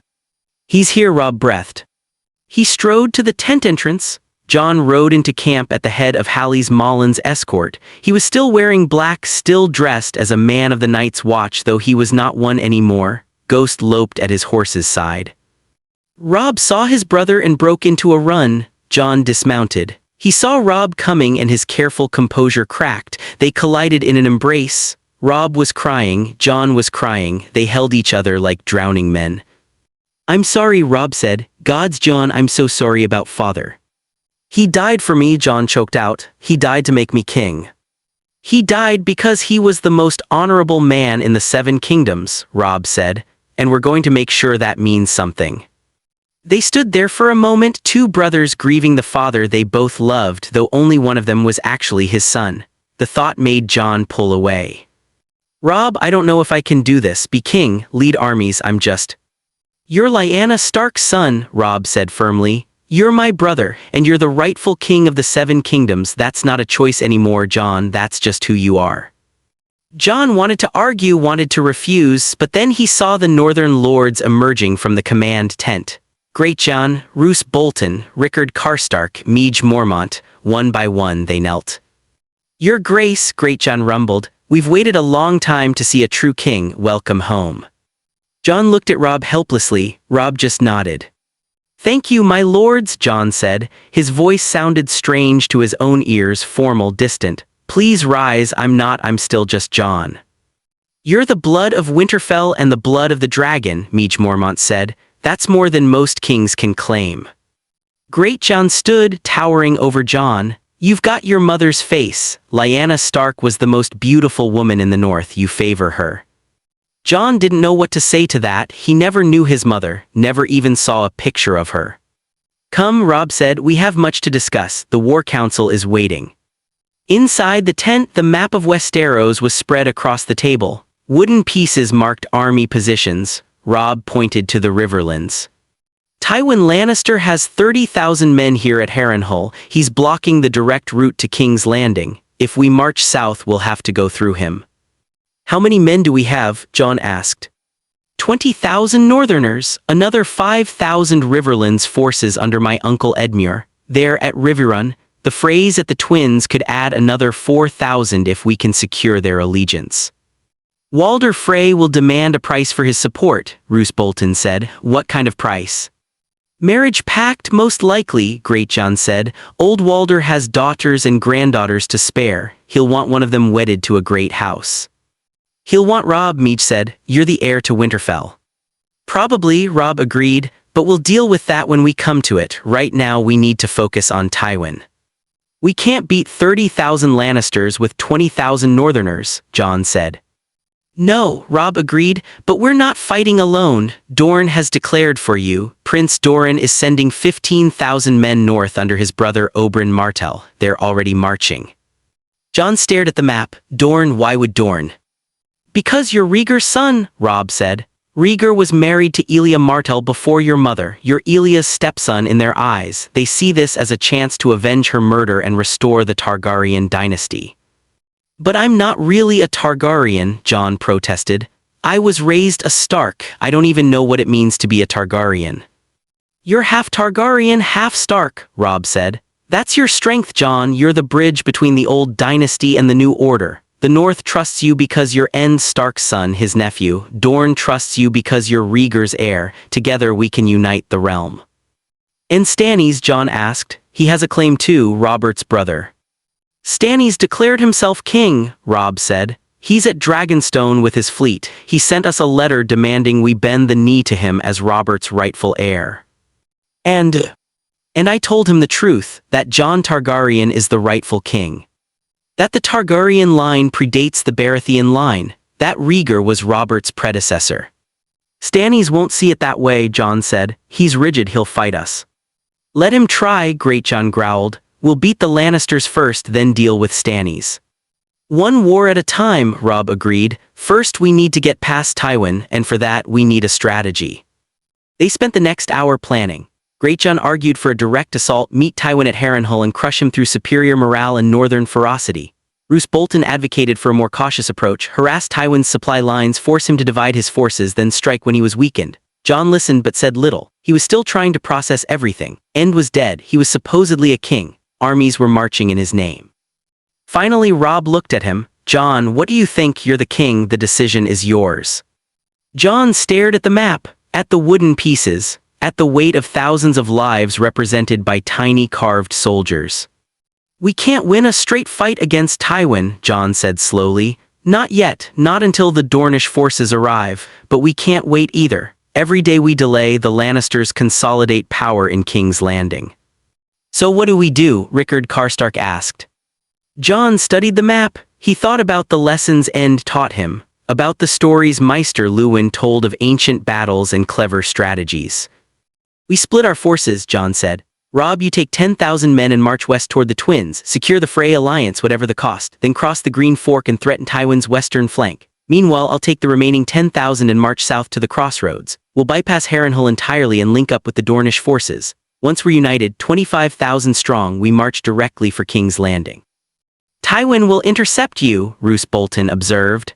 The moment he realizes you've split your forces, he'll move to crush you before the Dornish arrive. Let him try, Jon said. If Tywin marches to stop me, he abandons Harrenhal and exposes his western flank to Robb. If he stays at Harrenhal, I link up with the Dornish and we have numerical superiority. Either way, he loses. Greatjon grinned fiercely. The boy thinks like a warrior. I like it. It's risky, Roose said, if Tywin moves faster than you expect. It's war, Jon interrupted. Everything is risky, but we can't win by playing it safe. Tywin expects us to be cautious. We need to be bold. Robb nodded slowly. It's a good plan, risky but good. We'll do it. You to the crossroads, me to the Twins. We coordinate our movements and we don't give Tywin time to respond. Agreed, Jon extended his hand. Robb gripped it. Together. Together, Jon echoed. The war council broke up. The lords filed out to prepare their men. Soon only Jon and Robb remained. Are you all right? Robb asked quietly. Really? No, Jon admitted. I feel like I'm drowning, like I'm watching someone else make these decisions, someone who knows what he's doing. You're doing fine, Robb said. Better than fine. That plan, splitting our forces, threatening Tywin from two directions, that's exactly what Father would have done. Father's dead because of me.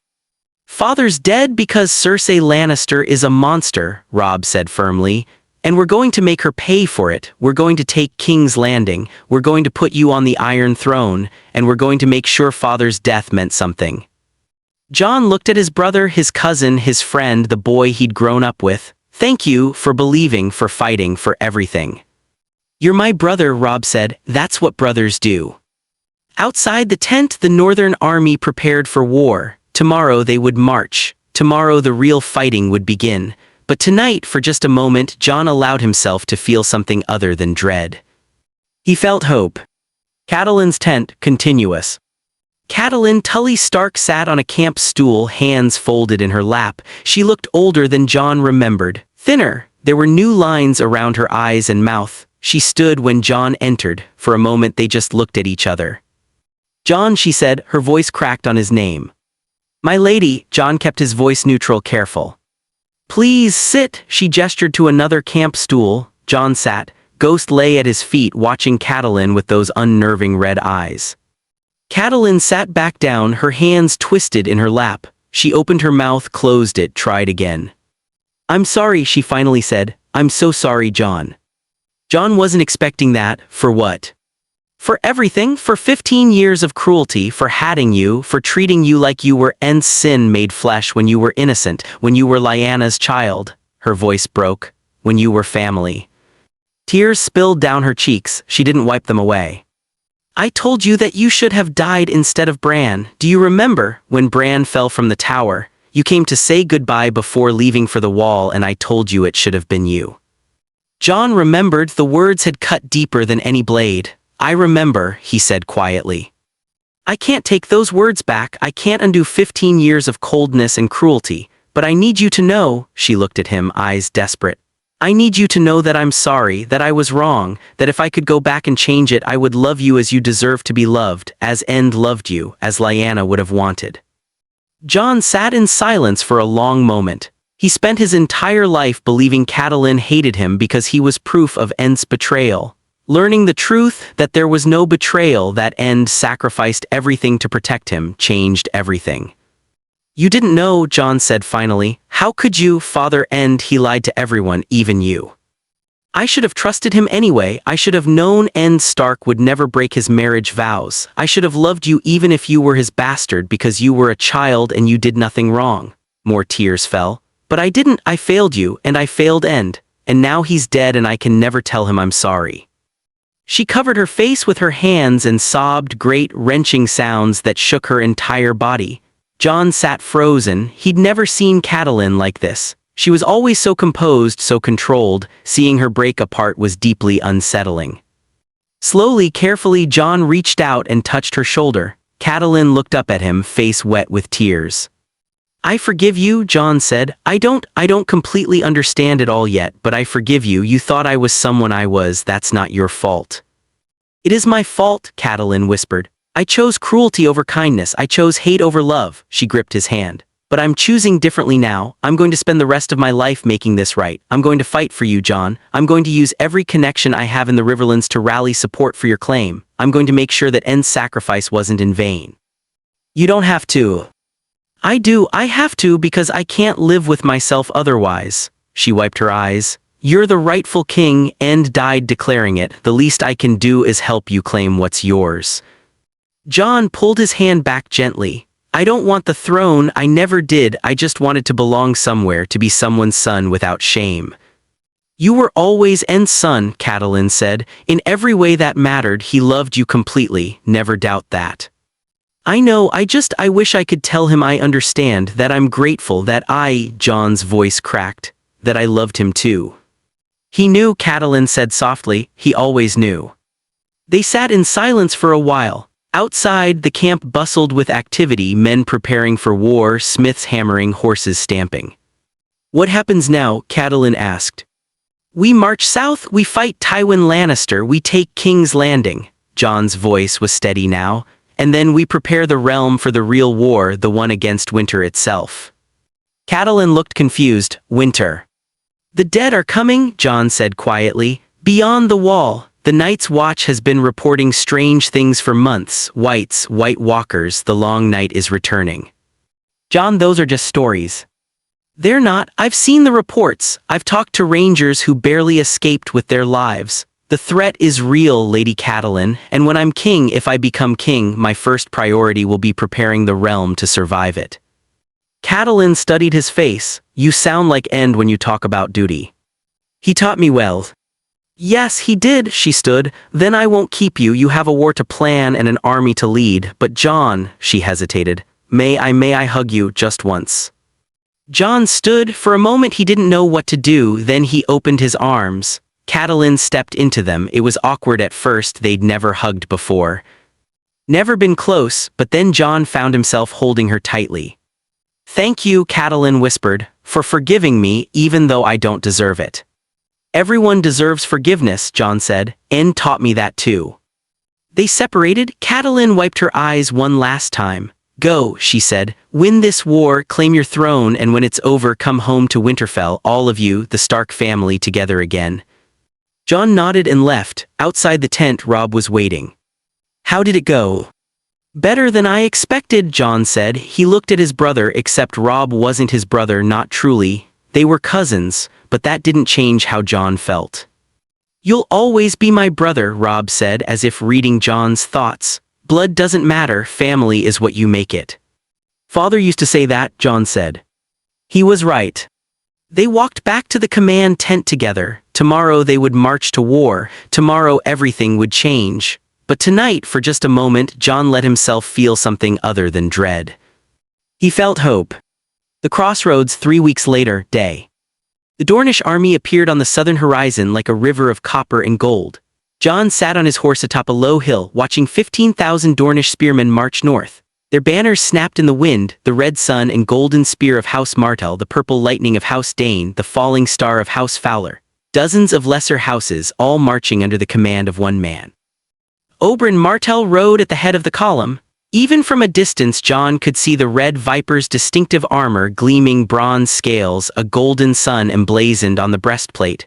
The man moved like a predator, graceful and dangerous. "That's a lot of spears," Tormund Giantsbane observed. The wildling had attached himself to Jon's retinue, offering advice and colorful commentary in equal measure. "Dornish men fight mean, poisoned weapons, ambushers, they don't fight fair." "Neither do we," Jon said. His northern army, 10,000 strong, waited behind him in formation. The direwolf banners of House Stark flew beside the dragon banner Jon had commissioned 3 days ago, a 3-headed dragon on black, the Targaryen sigil. He still felt like a fraud flying it. The Dornish column reached the crossroads and halted. A small party broke off, riding toward Jon's position, Oberyn Martell at the lead, flanked by a dozen guards in Martell colors. Jon dismounted and walked forward to meet them. Ghost followed, the white direwolf drawing stares from the Dornish riders. Oberyn reached Jon and swung down from his horse in a fluid motion. He was older than Jon expected, maybe 40, but moved like a man half that age. His eyes were dark and sharp, studying Jon with unnerving intensity. For a long moment neither spoke. Then Oberyn smiled. It was a dangerous smile, like a viper showing fangs. "You have your father's eyes," Oberyn said. "Rhaegar's eyes, violet with flecks of gray, I'd know them anywhere." Jon didn't know how to respond. "You knew my father." "I loved your father," Oberyn's voice was matter-of-fact. "Not in the romantic sense, I'm not that predictable, but Rhaegar Targaryen was the finest man I ever knew. Honorable, brilliant, tragic. He died trying to protect the woman he loved and the child she carried. That's you, in case you were wondering." Jon felt his throat tighten. "I never knew him or my mother." "Your father was a warrior and a scholar. He read more books than any man I've met, and he could fight like the gods themselves when his blood was up, but he was also sad. There was a melancholy in him, like he could see the future and knew it would end badly." Oberyn's smile faded. "Your mother, Lyanna Stark, I only met her once at the tourney at Harrenhal. She was fierce, brave enough to choose love over duty, even knowing what it would cost. She looked at Rhaegar the way most people look at the sun, like he was the center of everything." "And Elia?" Jon asked quietly. "Your sister, she died because of my father, because he chose my mother over her." "She died because Robert Baratheon's men smashed her children's skulls and raped her before cutting her throat," Oberyn corrected, his voice going cold.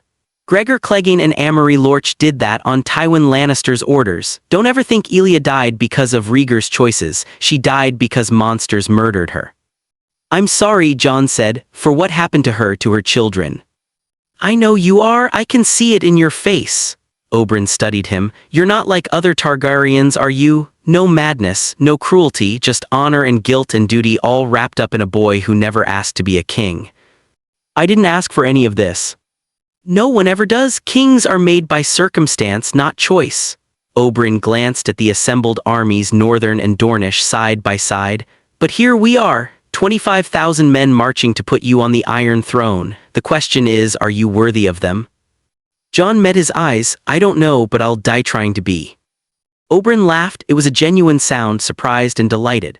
"Gods, you even sound like Rhaegar. He used to say things like that, earnest declarations that made you want to follow him into the 7 hells." He extended his hand. "All right, Jon Snow, Jon Targaryen, whatever you want to call yourself, Dorne stands with you. We'll put you on your throne, and then we'll make the Lannisters pay for what they did to Elia." Jon gripped his hand. "Thank you for coming, for believing." "I'm not doing this for you," Oberyn said frankly. "I'm doing it for Elia, for Rhaegar, for 20 years of waiting for justice. But if helping you gets me what I want, then we both win."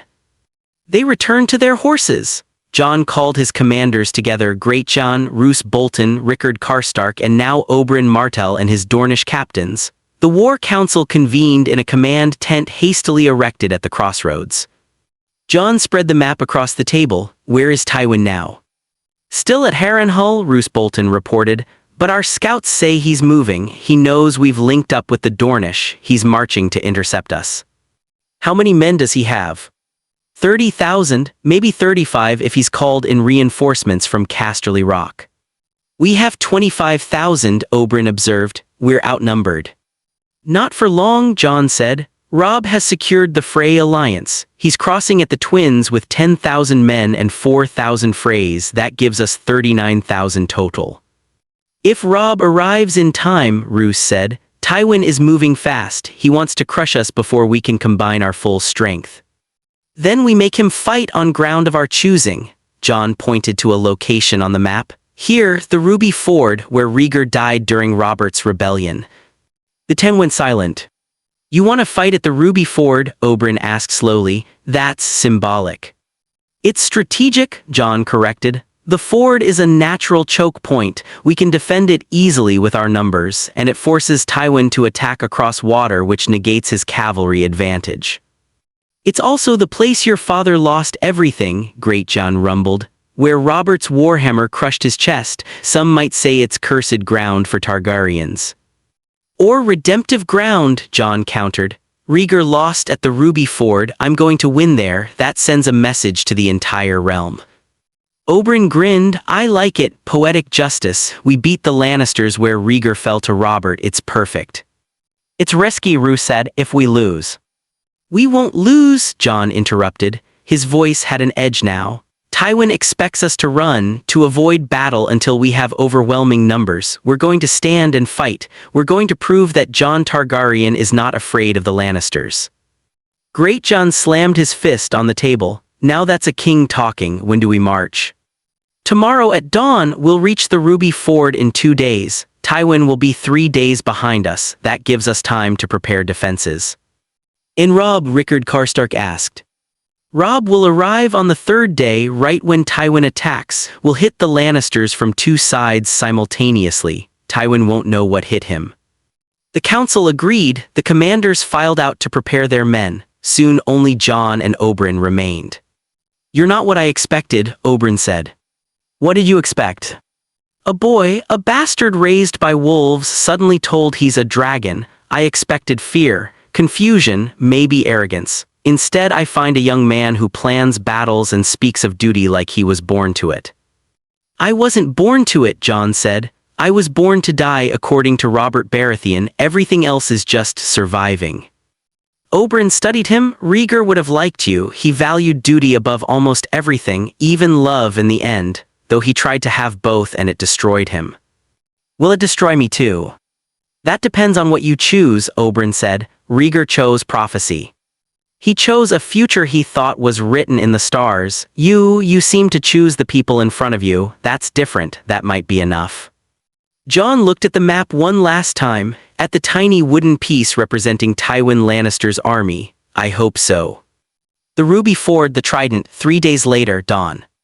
The battlefield was eerily quiet. Jon stood at the northern bank of the Trident looking across the water. The Ruby Ford was shallow here, barely knee-deep, but the current was strong and the rocks were slippery. Any army trying to cross would be vulnerable. Behind him, 25,000 men waited in formation. Northerners in the center, Dornish spearmen on the flanks, archers positioned on the high ground, cavalry hidden in the woods to the east. Ghost sat at Jon's feet, unnaturally still. They're coming, Greatjon said. He pointed south. The Lannister army appeared on the horizon, a river of crimson and gold, 35,000 men, banners flying, drums beating a steady rhythm. At the center, riding beneath the golden lion banner, Tywin Lannister himself. Jon's heart hammered. This was real, this was happening. In an hour, maybe less, men would start dying. Remember the plan, Jon said to his commanders. Hold the ford, don't let them cross. When they're committed to the attack, Robb hits them from the east with the cavalry. We surround them and crush them. And if Robb is late, Roose Bolton asked. Then we hold until he arrives, no matter the cost. Greatjon grinned. The Trident will run red with Lannister blood before this day is done. Across the ford, the Lannister army halted. A herald rode forward under a white flag. Your Grace, Roose said quietly, they want to parley. Let them come. Jon, Oberyn, and Greatjon rode forward to meet the herald. They stopped in the middle of the ford, water swirling around their horses' legs. The Lannister herald was a young knight in expensive armor. He looked terrified. "Lord Tywin Lannister offers terms," the herald said, his voice shaking slightly. "Disperse your armies and return to your homes. Acknowledge King Joffrey Baratheon as the rightful king. In exchange, you will be pardoned for this rebellion." Jon looked at the young knight. "What's your name?" Sir Cleos Frey, my lord." "Sir Cleos, tell Lord Tywin that Joffrey is a bastard born of incest. He has no claim to the throne. Tell him that I am Jon Targaryen, son of Rhaegar Targaryen and Lyanna Stark, and I am the rightful king of the Seven Kingdoms. Tell him that if he disbands his army and bends the knee, I will spare his life. If he refuses, I will destroy House Lannister and everything it stands for." Oberyn leaned forward. "And tell Tywin Lannister that Dorne remembers Elia. Tell him that before this day is done, I'll kill every Lannister I can reach. And tell him that if Gregor Clegane is in his army, I claim him. He's mine." The herald's eyes widened. He turned his horse and fled back to the Lannister lines. "Well," Oberyn said cheerfully, "that went well. Now they'll definitely try to kill us." "That was the idea," Jon said. They returned to their lines. Jon took his position at the center of the northern formation. He drew his sword, not Longclaw, which he'd left at Castle Black, but a castle-forged blade given to him by Robb.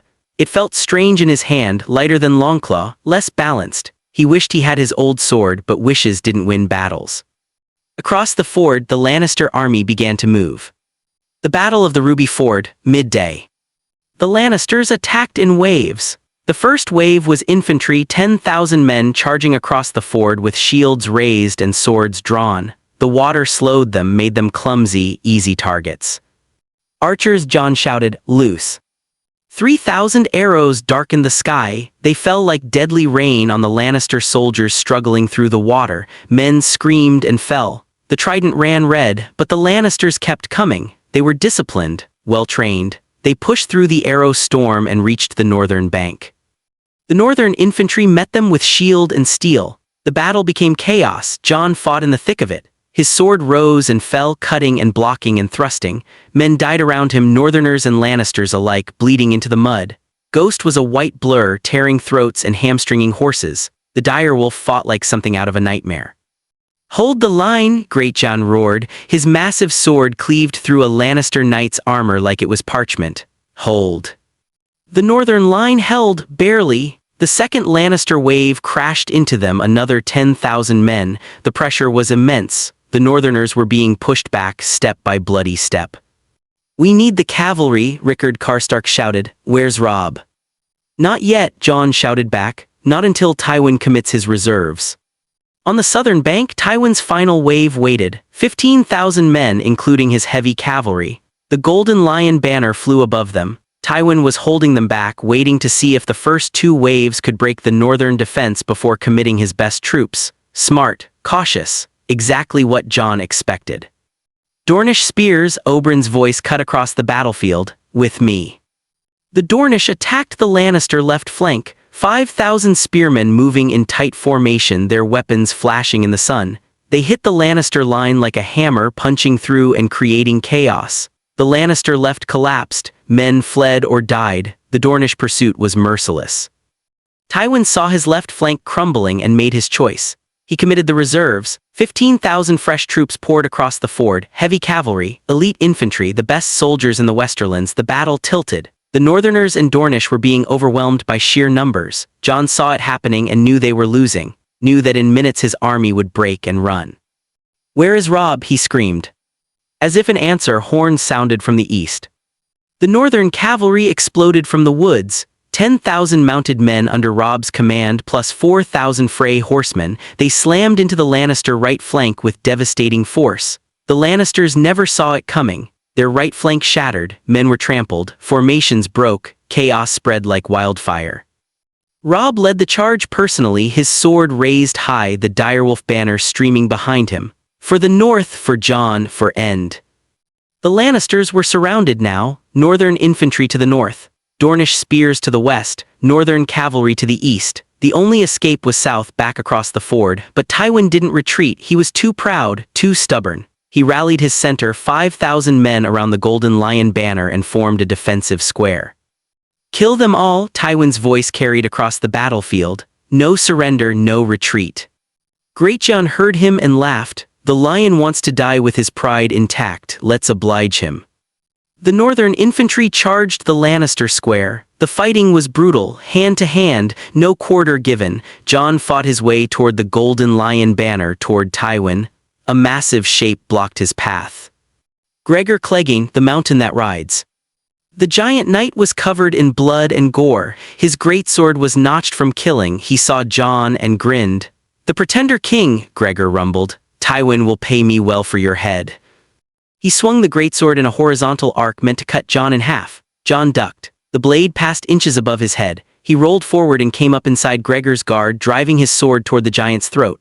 Gregor caught the blade with his gauntleted hand. The steel cut through the metal and into his palm, but Gregor didn't even flinch. He ripped the sword from Jon's grip and backhanded him across the face.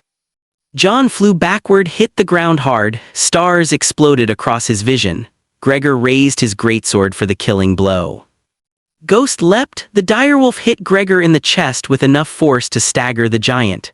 Gregor stumbled back, swatting at Ghost like the wolf was a nuisance. Jon scrambled for a weapon, found a fallen Lannister sword. It was heavy and poorly balanced, but it would do. He stood just as Oberyn Martell arrived. "The mountain is mine!" Oberyn screamed. He attacked Gregor from behind, his spear moving like lightning. Gregor roared. He was fighting three opponents now: Robb, who had appeared mounted and bloody, Oberyn, and Ghost. Even the mountain couldn't handle those odds. Oberyn's spear found a gap in Gregor's armor, slid between the plates and into his side. Poison coated the blade. Gregor bellowed in pain. He grabbed the spear shaft and snapped it. "I killed Elia," Gregor shouted. "I raped her, I murdered her children, and you can't stop." Oberyn drove the broken spear shaft into Gregor's eye. The mountain fell. "Elia sends her regards," Oberyn said coldly. The death of Gregor Clegane broke the Lannister defense. Men saw their champion fall and lost heart. "Surrender!" someone shouted. "We surrender." The Lannister square collapsed. Men threw down their weapons. The battle became a rout. Jon looked for Tywin.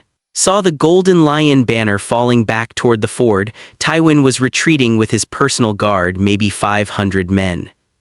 "Don't let him escape," Jon shouted. "Take him alive." The northern cavalry pursued, but Tywin's guards fought like demons, buying their lord time to flee. Tywin made it across the ford and rode south with perhaps 200 surviving men. "Let him go," Robb said, breathing hard. His armor was dented and bloody. "We've won, the battle over."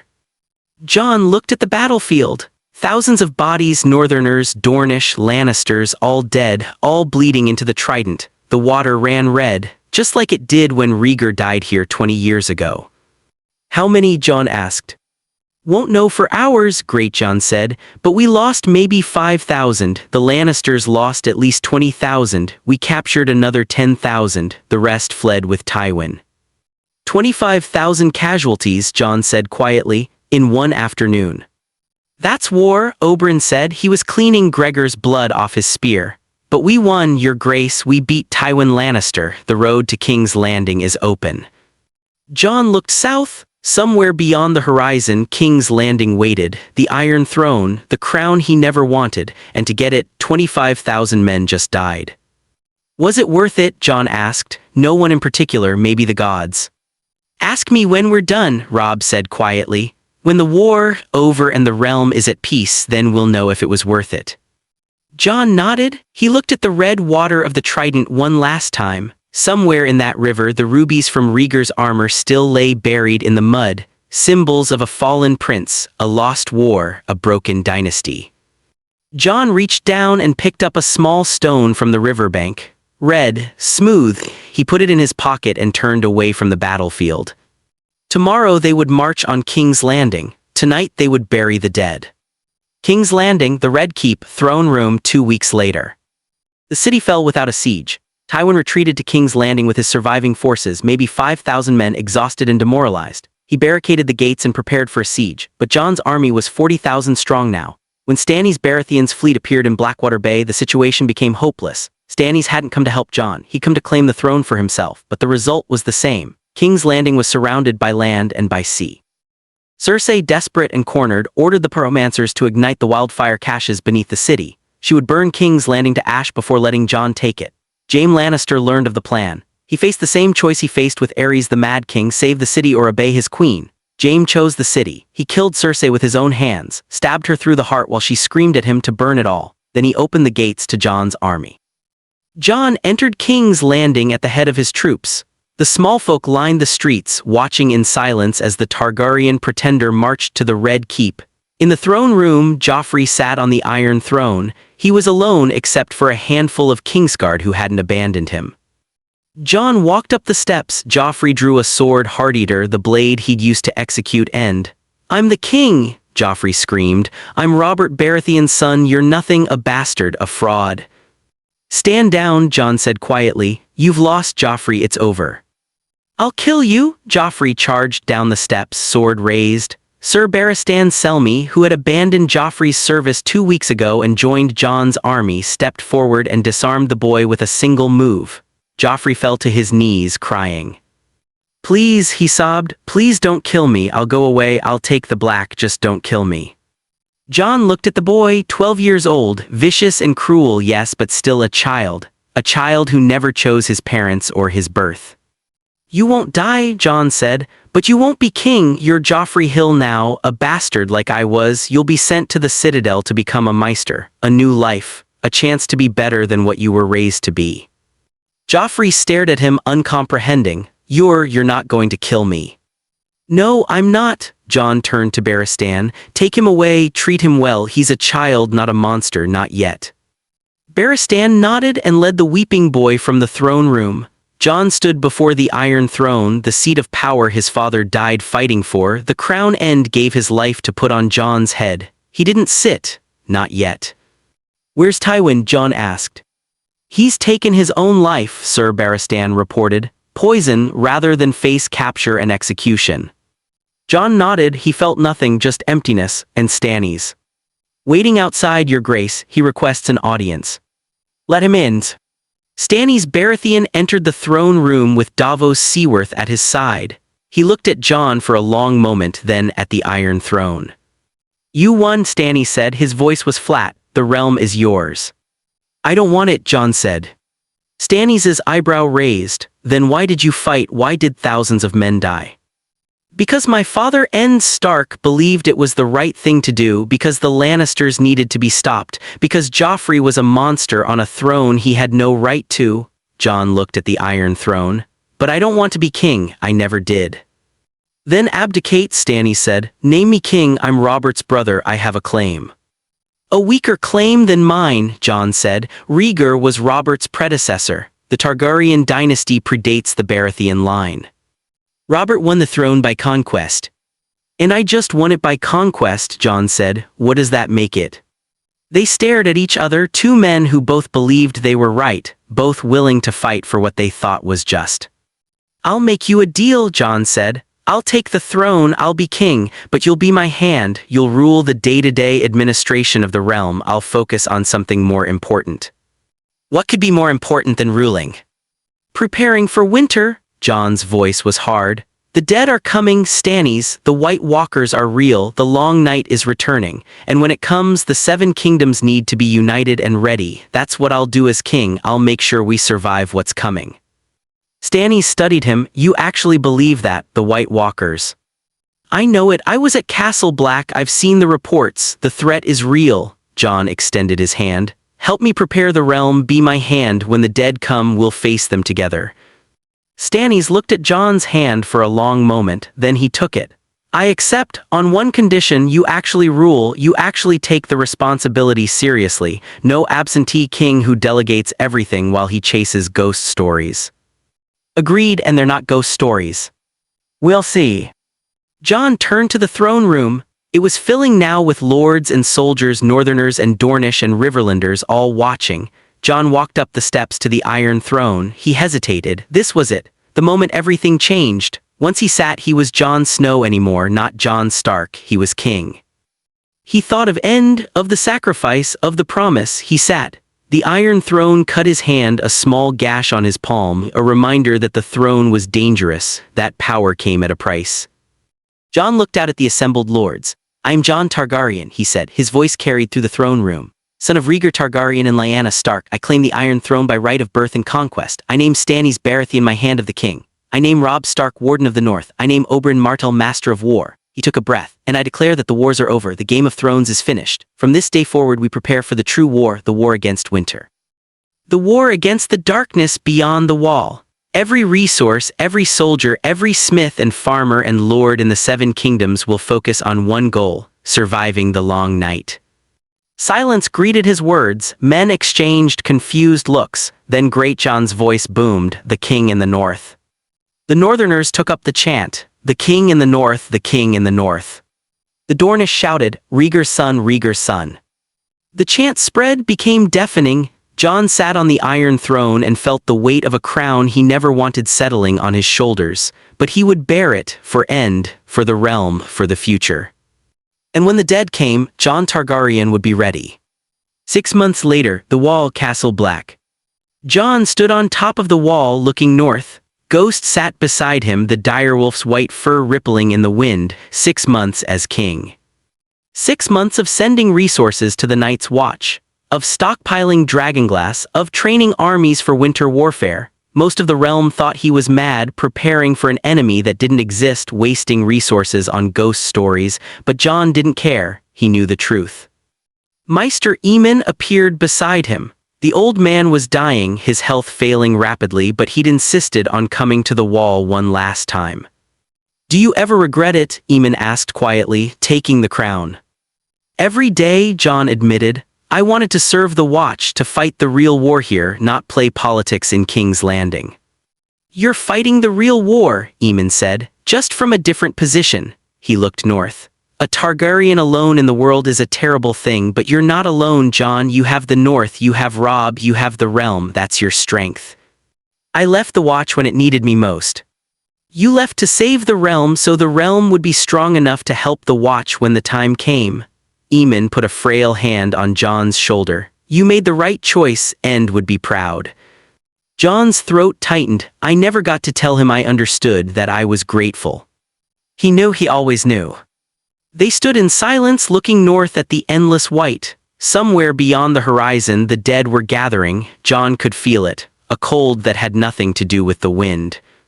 "They're coming," Jon said quietly. "Soon I can feel it."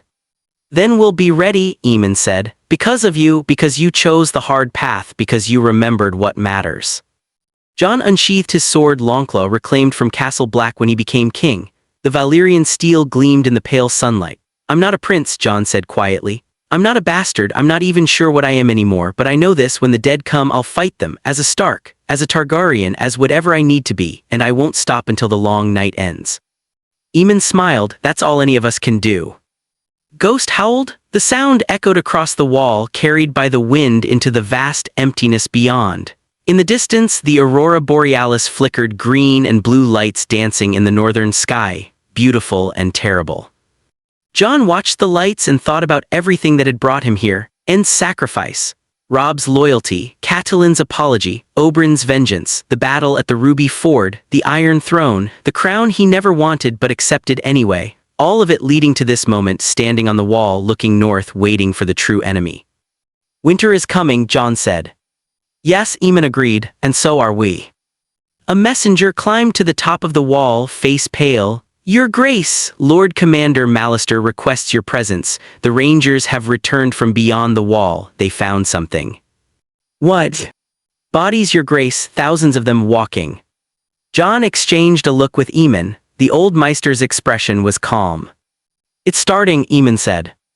Jon sheathed Longclaw and turned to the messenger. "Send ravens to every castle, every holdfast, every lord in the Seven Kingdoms. Tell them the long night has come. Tell them to prepare. And if they don't believe us, they will." Jon's voice was hard. "Because I'm not just sending warnings, I'm sending armies, dragonglass, food, weapons, everything they need to survive, and I'm marching north myself." "Your Grace, you can't." "I can and I will. I'm done ruling from a distance. I'm done playing king in a castle while the real war happens here." Jon started walking toward the stairs. "Send word to Stannis, tell him he's regent until I return. Tell Robb to bring the northern army to the wall. Tell every fighting man in the Seven Kingdoms that their king needs them." "Where will you be?" Jon stopped at the top of the stairs, looked back at the messenger, at Aemon, at Ghost, here at the wall where I should have been all along. He descended the stairs. Behind him, Maester Aemon smiled. A Targaryen who kept his vows, Aemon said to no one. Ned Stark would have loved that.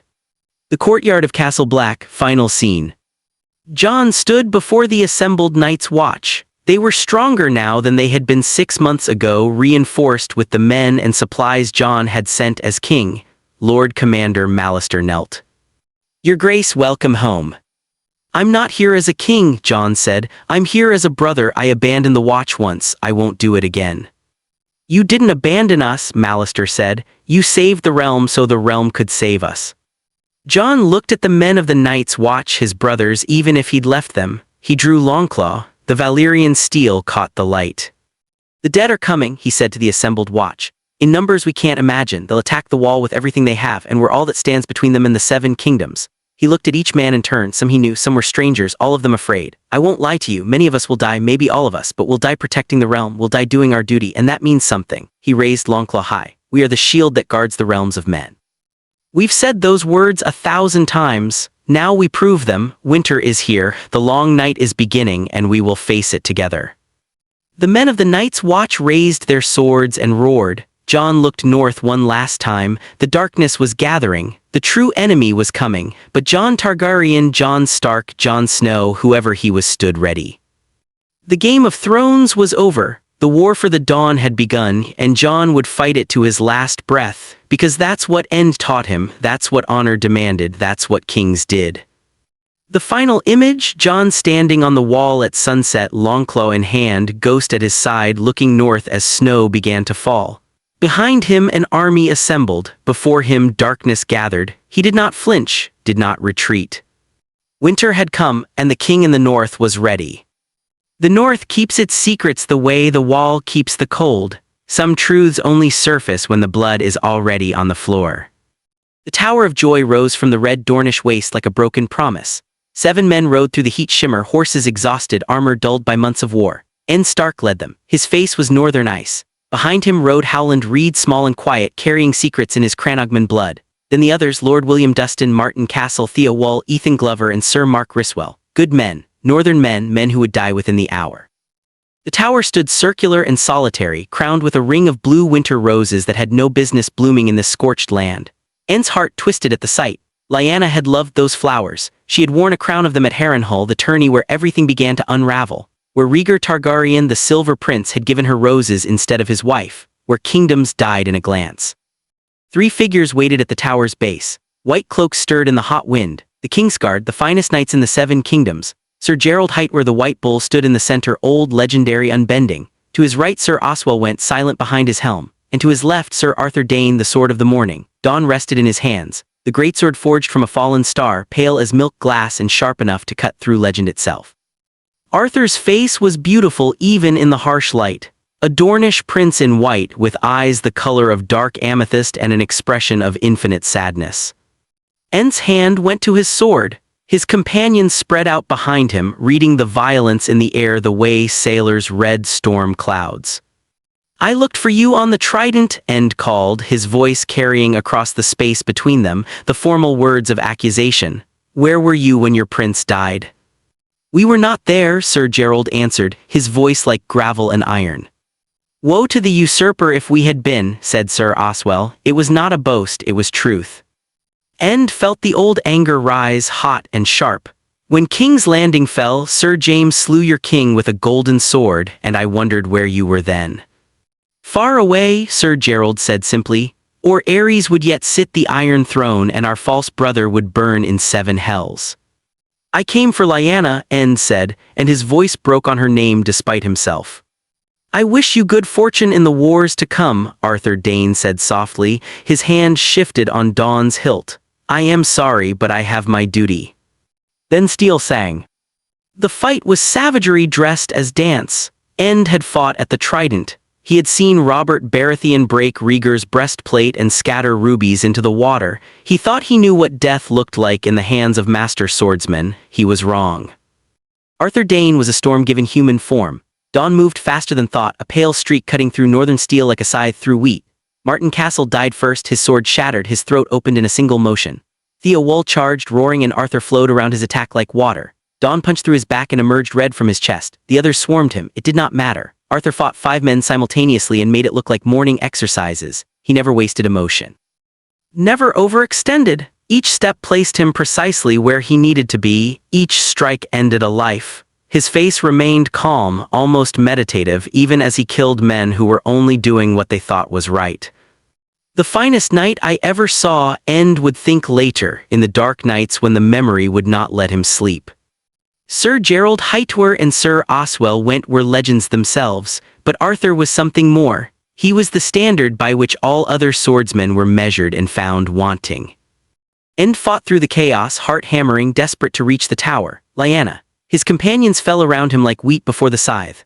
Lord William Dustin's chest split open under Oswell Went's blade. Ethan Glover's head left his shoulders under Gerald Hightower's stroke. Sir Mark Riswell died with Oswell's sword through his gut.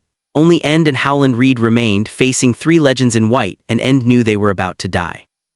Arthur came at him like dawn breaking. Dawn raised for the killing blow. End raised his own blade in desperate parry. The impact shattered his guard, sent him stumbling backward. Arthur pressed forward, relentless, precise. Another strike, another. End's arms screamed. His blade was notched and bent. Arthur's face showed pity. "I'm sorry," those sad eyes said, "but you should not have come here." The killing stroke came. And Howland Reed rose from where he had fallen, a forgotten Reed in the carnage, and drove his knife into the gap between Arthur's pauldron and gorget from behind. The world stopped. Arthur Dane, the sword of the morning, the finest knight in the 7 kingdoms, staggered. Not from pain. Howland's blade had missed the vital arteries by the breadth of a hair, but from the shock of it. From the betrayal of his body, which was supposed to be untouchable, inviolate. From the reality that honor had rules but survival did not. Dawn fell from nerveless fingers. End stood frozen, his notched blade in his hands, staring at the man who had been about to kill him. Arthur Dane clutched at his neck, blood seeping between his fingers, his eyes wide with surprise. "And please," his face said, "not like this." End should have struck, should have finished it. The man had killed 5 of his friends, 7 of his companions. Justice demanded the killing blow. Mercy demanded it too. Arthur was wounded, bleeding, facing death anyway. Let it be quick. But from the tower above, a sound rose that froze Ned Stark's heart and stopped his hand. A woman's scream. Lyanna, his sister, dying, and mixed with it a baby's cry. Arthur heard it too, his eyes, glazed with pain, focused on the tower. On the window where blue roses grew, something in his face shifted from the warrior's mask to naked anguish. "Rhaegar's child," he whispered through blood and ruined throat. Not a question, a statement, an explanation. "This is what I gave everything to protect." The 3 Kingsguard, the best knights in the realm, had not defended their king or their prince's other children. They had been here in this forgotten tower, guarding a secret that had cost them everything. End met Arthur's eyes, saw his own choice reflected there. Kill this man who had just slaughtered his friends, or climb those stairs to his dying sister. Vengeance or mercy, justice or family. "Go," Arthur whispered. His hand released his neck, blood flowing freely now. He sank to his knees. "Go to her, please." End went. Lyanna lay in a bed of blood and roses, her skin pale as milk, her dark hair matted with sweat. She had always been fierce, his little sister, the she-wolf who loved to ride and fight and laugh. Now she looked like a ghost wearing Lyanna's face. In her arms, wrapped in blood-stained cloth, a baby wailed. "End," she breathed, and the joy in her eyes broke what remained of his heart. "You came, I knew you would." He fell to his knees beside the bed, taking her hand. It was cold, so cold. "Lyanna, I'm going to get you a meister." "No," she squeezed his hand with what little strength remained. "No time, listen, you have to listen." The baby's cries intensified. Lyanna shifted and End saw the blood. Too much blood, childbed fever. She was dying, had been dying for hours, had perhaps known she was dying from the moment the baby crowned. "His name is Aegon," she whispered. "Rhaegar, he said the dragon must have 3 heads. He said our son would be the prince that was promised. The song of ice and fire, you have to protect him. End. Robert will kill him if he knows. Promise me you'll keep him safe." "I promise." The words came without thought. She was his sister, she was dying, what else could he say? Raise him as your own, tell him his mother loved him, that we both did, that we chose this. Her eyes were distant now, seeing something beyond the tower, beyond Dorne, beyond the world. Promise me, End. I promise. She smiled. It was Lyanna's smile, wild and free. The smile she'd worn riding through the wolfswood with wind in her hair. Then the light went out of her eyes like a candle in the wind and she was gone. The baby kept crying. End stood there holding his sister's cooling hand, a newborn baby screaming in a dead woman's arms, and understood that he had just agreed to the greatest deception of his life. To claim this child as his bastard, to stain his honor forever, to lie to his wife, his family, his king, to raise another man's son as proof of his own infidelity, all to keep a promise to the dead. He looked down at the baby, Egon she'd called him, though that name was ashes now, and saw Stark eyes staring back, gray as a winter morning, the only mercy in this horror. The baby's cries drew him back to reality. He had to get the child to safety. Howland Reed appeared in the doorway, breathing hard, bleeding from a dozen minor wounds. End, the night, he's still alive, Arthur. End carefully lifted the baby from Lyanna's arms, his mind racing. Arthur Dayne knew, had heard Lyanna's scream, had heard the baby's cry, had guessed what child this must be if he lived, if he spoke. But the Kingsguard were men of honor, they kept oaths. If Arthur Dayne swore to stay silent, he would keep that oath even if it killed him. End descended the stairs with a crying baby in his arms and his dead sister's blood on his hands. Outside in the red Dornish dust, Arthur Dayne knelt in a spreading pool of his own blood.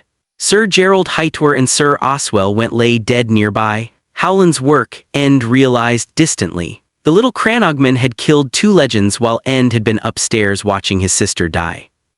Arthur looked up as End emerged. His eyes went to the baby. Recognition flashed across his face, followed by something that might have been relief or might have been grief. Egon, he whispered. No, End said flatly. Jon, his name is Jon, Jon Snow, my bastard son. Arthur's eyes widened slightly, then, remarkably, he smiled. Blood stained his teeth. A lie to protect the truth. Your sister chose a good man to be her son's shield. She chose poorly, End said bitterly. I wasn't here, I didn't save her. You came, that's what mattered. Arthur coughed and blood bubbled on his lips. The boy, he's Rhaegar's heir, the rightful king. He's a baby who will be murdered in his cradle if Robert learns what he is, End interrupted. There are no rightful kings anymore. There's only a man with a warhammer who won't stop until every Targaryen is dead. Arthur was silent for a long moment, his hand pressed to his neck, trying to stem blood that would not stop flowing. End could see him thinking, calculating, choosing.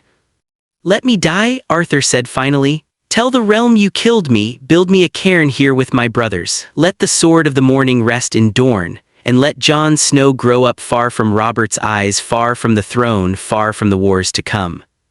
It made sense, it was clean, it would work. But Ned Stark looked at this dying knight who had killed his friends and saw something that gave him pause. Arthur Dayne had not served the Mad King. He had served Rhaegar, had stood by his friend even when that loyalty cost him everything, had been willing to die for a baby he'd never seen simply because that baby was his prince's son. And Lyanna had loved Rhaegar, had chosen him, had died giving birth to his child. If Arthur had been here guarding her, perhaps he had been the only friend she'd had in these last terrible months. Dawn End said abruptly, where is it?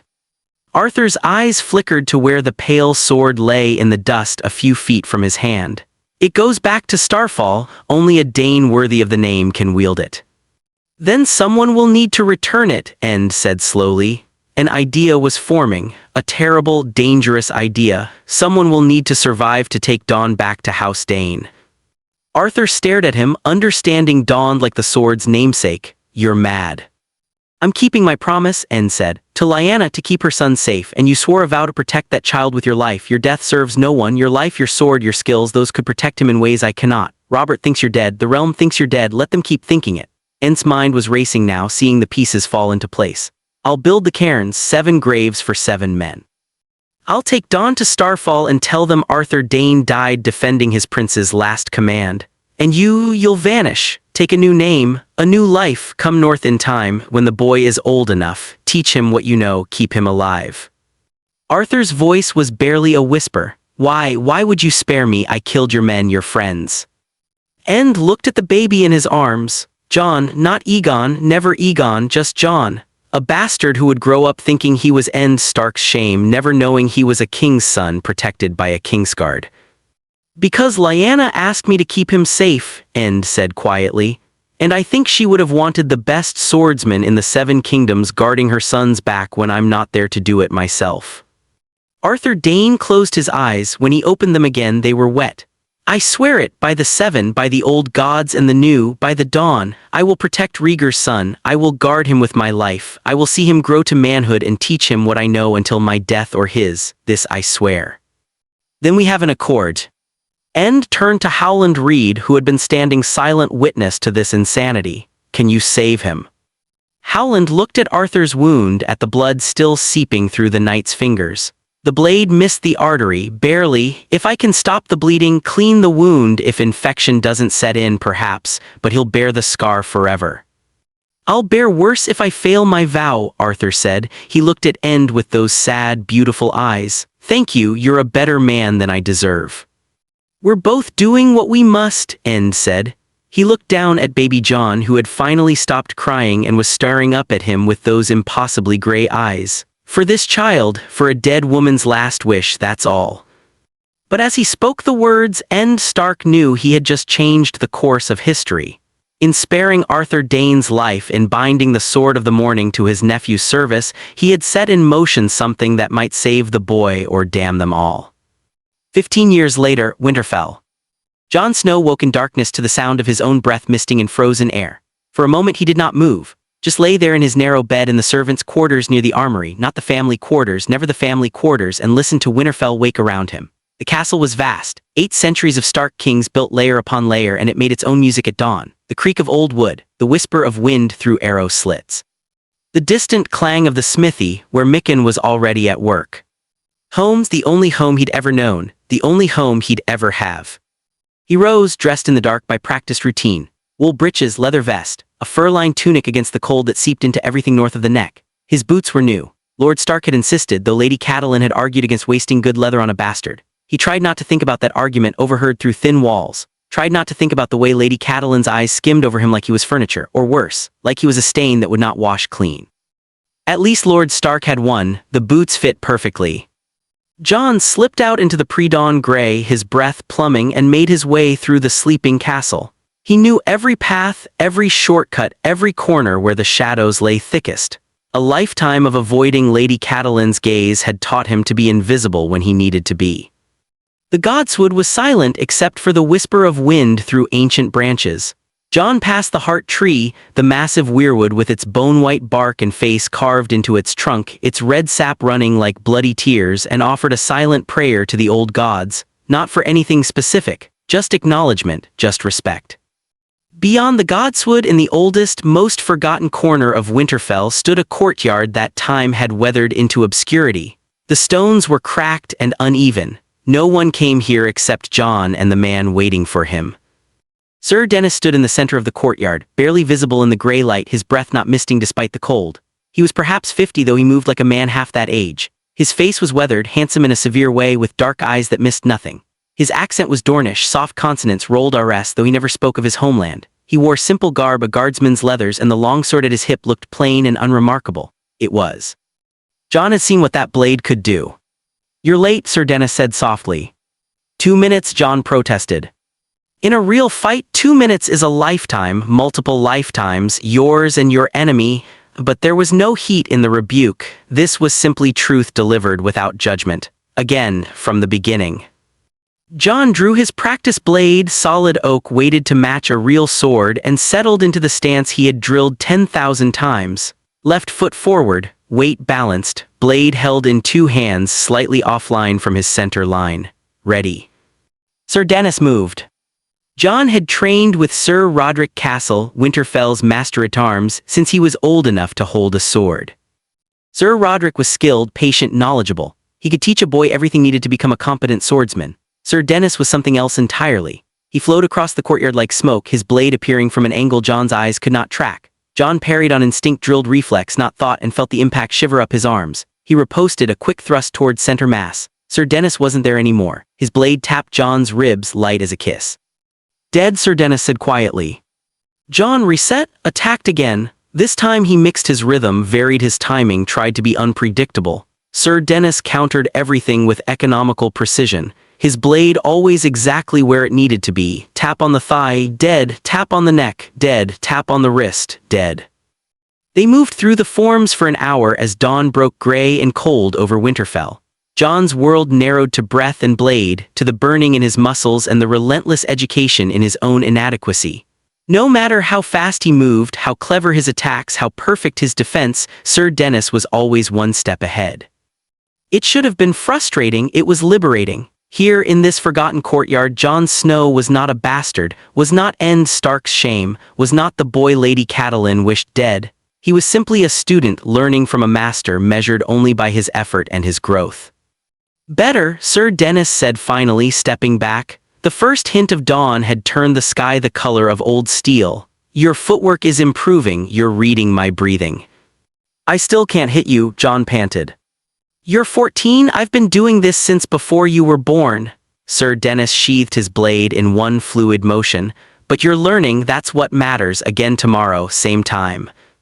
Sir Dennis, Jon hesitated. He'd been training with this man for 6 years now, since he was 8 years old, and he still knew almost nothing about him, where he'd come from, why he'd appeared at Winterfell, why he'd chosen Jon to teach. Can I ask something? You can ask. Why me? I'm just a bastard. Why teach me things Sir Rodrik doesn't even know? Sir Dennis was quiet for a long moment, his dark eyes studying Jon's face. When he finally spoke, his voice carried a weight Jon did not understand. Because I see something in you, a potential that shouldn't be wasted, and because someone I respected very much would have wanted you to have every advantage in this world. He turned away toward the castle proper. Go wash, break your fast, your brothers will wonder where you've been. Jon watched him go, disappearing into the maze of Winterfell's ancient corridors, and wondered not for the first time who Sir Dennis really was. The great hall of Winterfell smelled of smoke and bacon and the peculiar warmth of too many bodies in close quarters.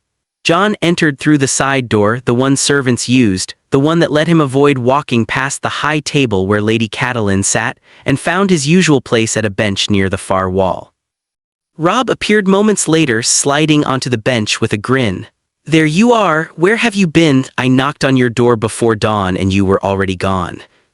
Couldn't sleep? Jon lied easily. He'd been lying about his training since it began, not out of malice, just protection. Something told him these lessons were private, sacred, not to be shared. Walked the walls for a while. In this cold, you're mad. But Robb's grin widened. Father says we're to train with Sir Rodrik after we eat. He's going to show us the proper way to unhorse an opponent with the lance. Sounds like we'll be eating dirt by midday, Jon said. Probably. Robb stole a piece of bacon from Jon's plate with the easy privilege of someone who'd never known exclusion. But at least we'll eat dirt together, eh? Jon smiled despite himself. Robb was Robb, his brother in everything but name, the boy who'd never treated Jon as lesser, who shared his toys and his lessons and his dreams with perfect equality. If Winterfell had any warmth for Jon Snow, it lived in Robb Stark's friendship. The day progressed as most days did, training with Sir Rodrik, who was, as predicted, ruthless with the Quinton, and both boys indeed ate considerable dirt. Lessons with Maester Luwin on history and letters. Jon noticed the way Lady Catelyn appeared during the lessons, checking on her children, and how her eyes slid over Jon like he was furniture. He was used to it. That didn't make it hurt less. That night, after the castle had settled into its evening rhythms, Jon found himself in the library.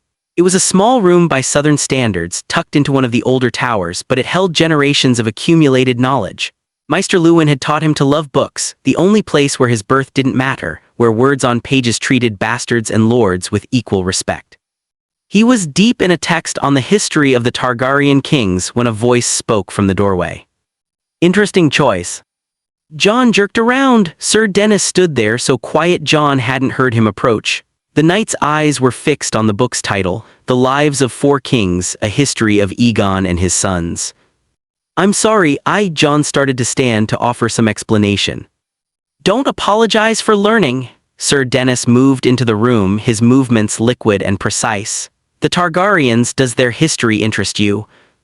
Jon hesitated. Admitting interest in the fallen dynasty felt dangerous somehow. King Robert had won his throne by killing the last dragon prince. Saying you found Targaryens fascinating felt like treason. They ruled for 300 years. They conquered the 7 kingdoms with 3 dragons. It's just history. History? Sir Dennis picked up the book, flipping through pages with careful fingers. Tell me what you know of Rhaegar Targaryen. The name sent a chill through Jon. Rhaegar, the prince who'd kidnapped Lyanna Stark, Jon's aunt, who'd started the war that killed tens of thousands, who'd died at the Trident under Robert Baratheon's warhammer. He was the Mad King's son. He kidnapped Lord Stark's sister, father's sister, and Robert fought a war to get her back. Robert killed him. The words came out flat, recited safe. Is that the truth, or is that the story people tell? Jon frowned. What's the difference? Everything. Sir Dennis set the book down carefully. History is written by the victors. Jon Snow. King Robert won his throne. His historians write his history. But the truth is more complicated. Rhaegar Targaryen was a man, brilliant, melancholy, obsessed with prophecy. By all accounts, he was nothing like his father. Those who knew him said he would have been a great king. But we'll never know, will we, because he made choices right or wrong, and those choices ended with a warhammer through his chest. Jon didn't know what to say to that. He'd never heard anyone speak of Rhaegar as anything but a villain, a monster who stole women and started wars. Why are you telling me this? Sir Dennis looked at him for a long moment. When he spoke, his voice was soft, almost sad. Because the world is not made of heroes and villains, it's made of people who do the best they can with impossible choices, and someday, Jon Snow, you'll face impossible choices of your own. When that day comes, I want you to remember that there's always more to the story than the simple version. He left Jon alone with the book and thoughts that would not settle. The years blurred together after that. A succession of dawns in the forgotten courtyard, of steady improvement, of skills accumulating like snow in a long winter. Jon grew taller, his shoulders broadening, his hands developing the calluses of a swordsman. 14 became 15 became 16. The training evolved. Where once Sir Dennis had focused on pure technique, footwork, blade work, the mechanics of combat, now he taught deeper principles. What makes a great swordsman? Sir Dennis asked one morning as Jon stood panting after a particularly brutal sparring session. Skill, Jon hazarded. Anyone can develop skill with enough practice. What else? Speed, strength. Helps, but I've known small men who could defeat giants, slow men who killed fast ones. Try again. Jon thought about the fights he'd witnessed, the stories he'd heard, about Sir Arthur Dayne, the legendary Sword of the Morning who'd been Lord Stark's friend and whom everyone said was the finest knight of his generation, about Sir Barristan Selmy, still alive and legendary, about the warriors whose names lived in songs. Understanding, he said slowly, knowing not just how to fight but why, understanding your opponent. Sir Dennis smiled, a rare thing, precious as gold. In combat, you're not fighting a technique, you're fighting a person with thoughts, fears, habits, weaknesses. Learn to read those things and you can defeat opponents who are faster and stronger than you. How?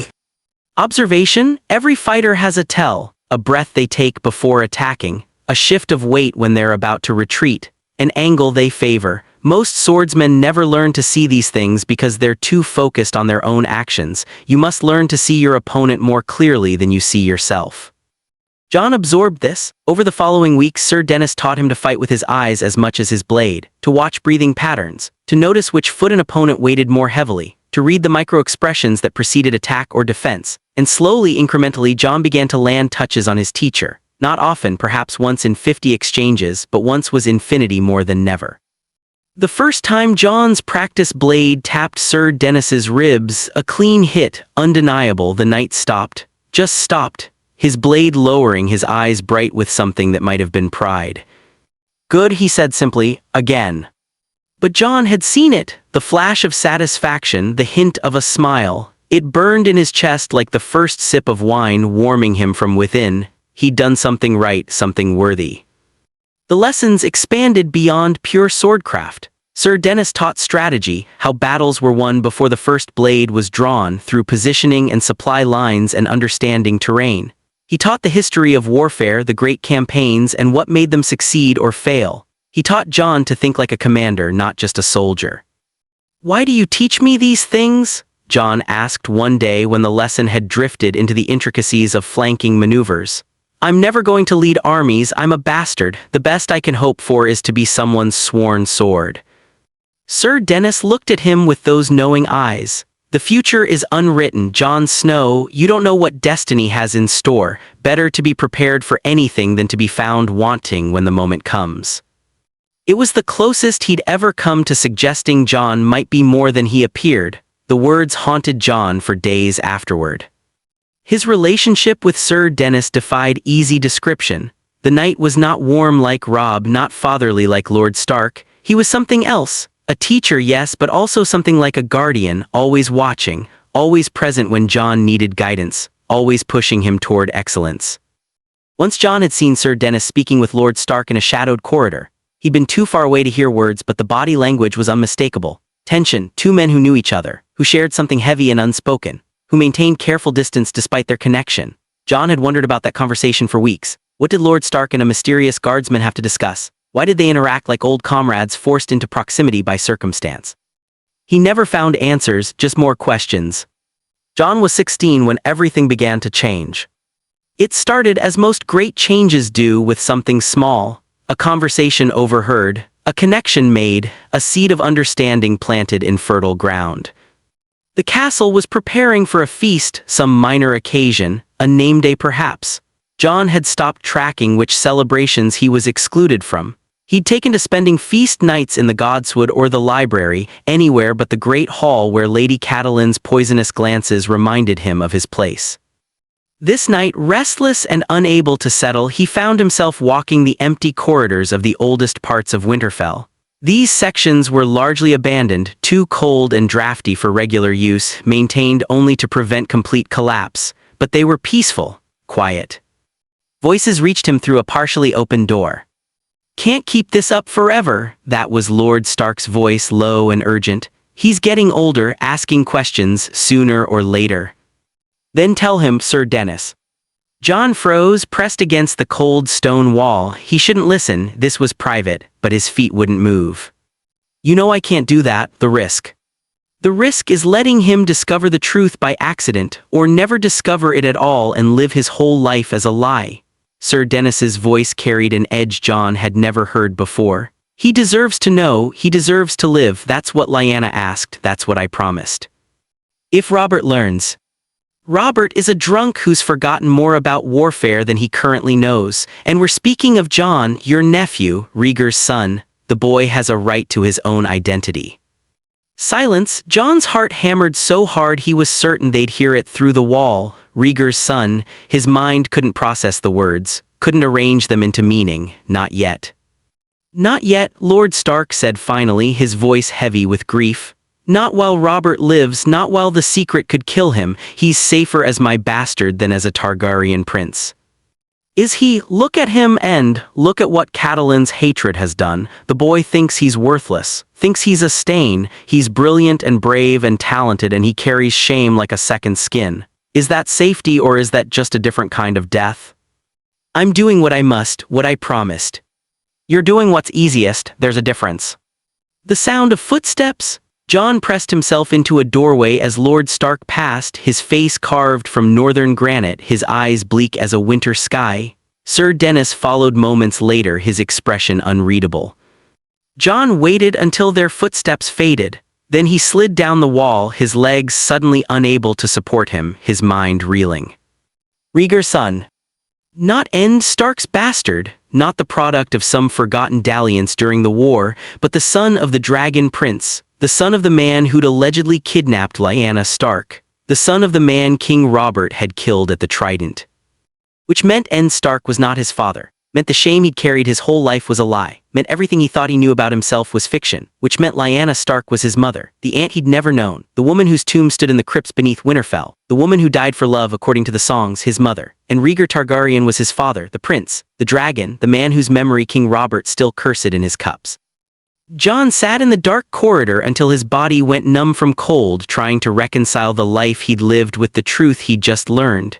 He was not Jon Snow, Ned Stark's bastard. He was... Who was he? The answer wouldn't come. Just more questions. Had Rhaegar kidnapped Lyanna, or had she gone willingly? Had Lord Stark lied to protect him or to protect his own reputation? Was Sir Dennis involved somehow, the mysterious knight who'd appeared at Winterfell when Jon was 8, who trained him in secret, who seemed to know far more than he should? Too many questions, too few answers. Jon made his way back to his chambers in a daze. Sleep was impossible. He lay in darkness, staring at the ceiling, his mind churning. At some point he made a decision. He would not confront Lord Stark, not yet. He would not demand answers, not while the questions were still forming. Instead he would watch, listen, learn. And when the time was right, when he'd gathered enough pieces to see the whole picture, then he would ask for the truth. Until then, he would be Jon Snow, Ned Stark's bastard, the boy with no future, the stain on northern honor, and in the pre-dawn hours in a forgotten courtyard he would be something else. A student, a warrior in training, a boy learning from a master whose identity was perhaps the biggest mystery of all. Because if Jon was Rhaegar's son, if Lord Stark had lied for 16 years to protect him, then who was Sir Dennis? And why did he care so much about Jon's training? The answer tickled the edge of Jon's consciousness like a half-remembered dream, a name from the history books, a legend from the songs, a knight so skilled that his name became synonymous with swordcraft itself. But that was impossible. That man had died at the Tower of Joy, had died protecting. Protecting what? Protecting whom? Jon closed his eyes and tried to sleep, but sleep wouldn't come. Just questions, just the growing certainty that his entire life was about to change in ways he couldn't yet imagine. In the darkness, Ghost stirred from his place at the foot of the bed.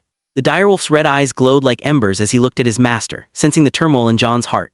Ghost patted up the bed and pressed his great white head against Jon's chest, offering wordless comfort. Jon buried his fingers in Ghost's thick fur and tried not to think about dragons and princes and the weight of secrets that could crush a boy who never asked to be anything more than he appeared. Tomorrow he would return to the courtyard, would train with Sir Dennis as he'd trained for 8 years.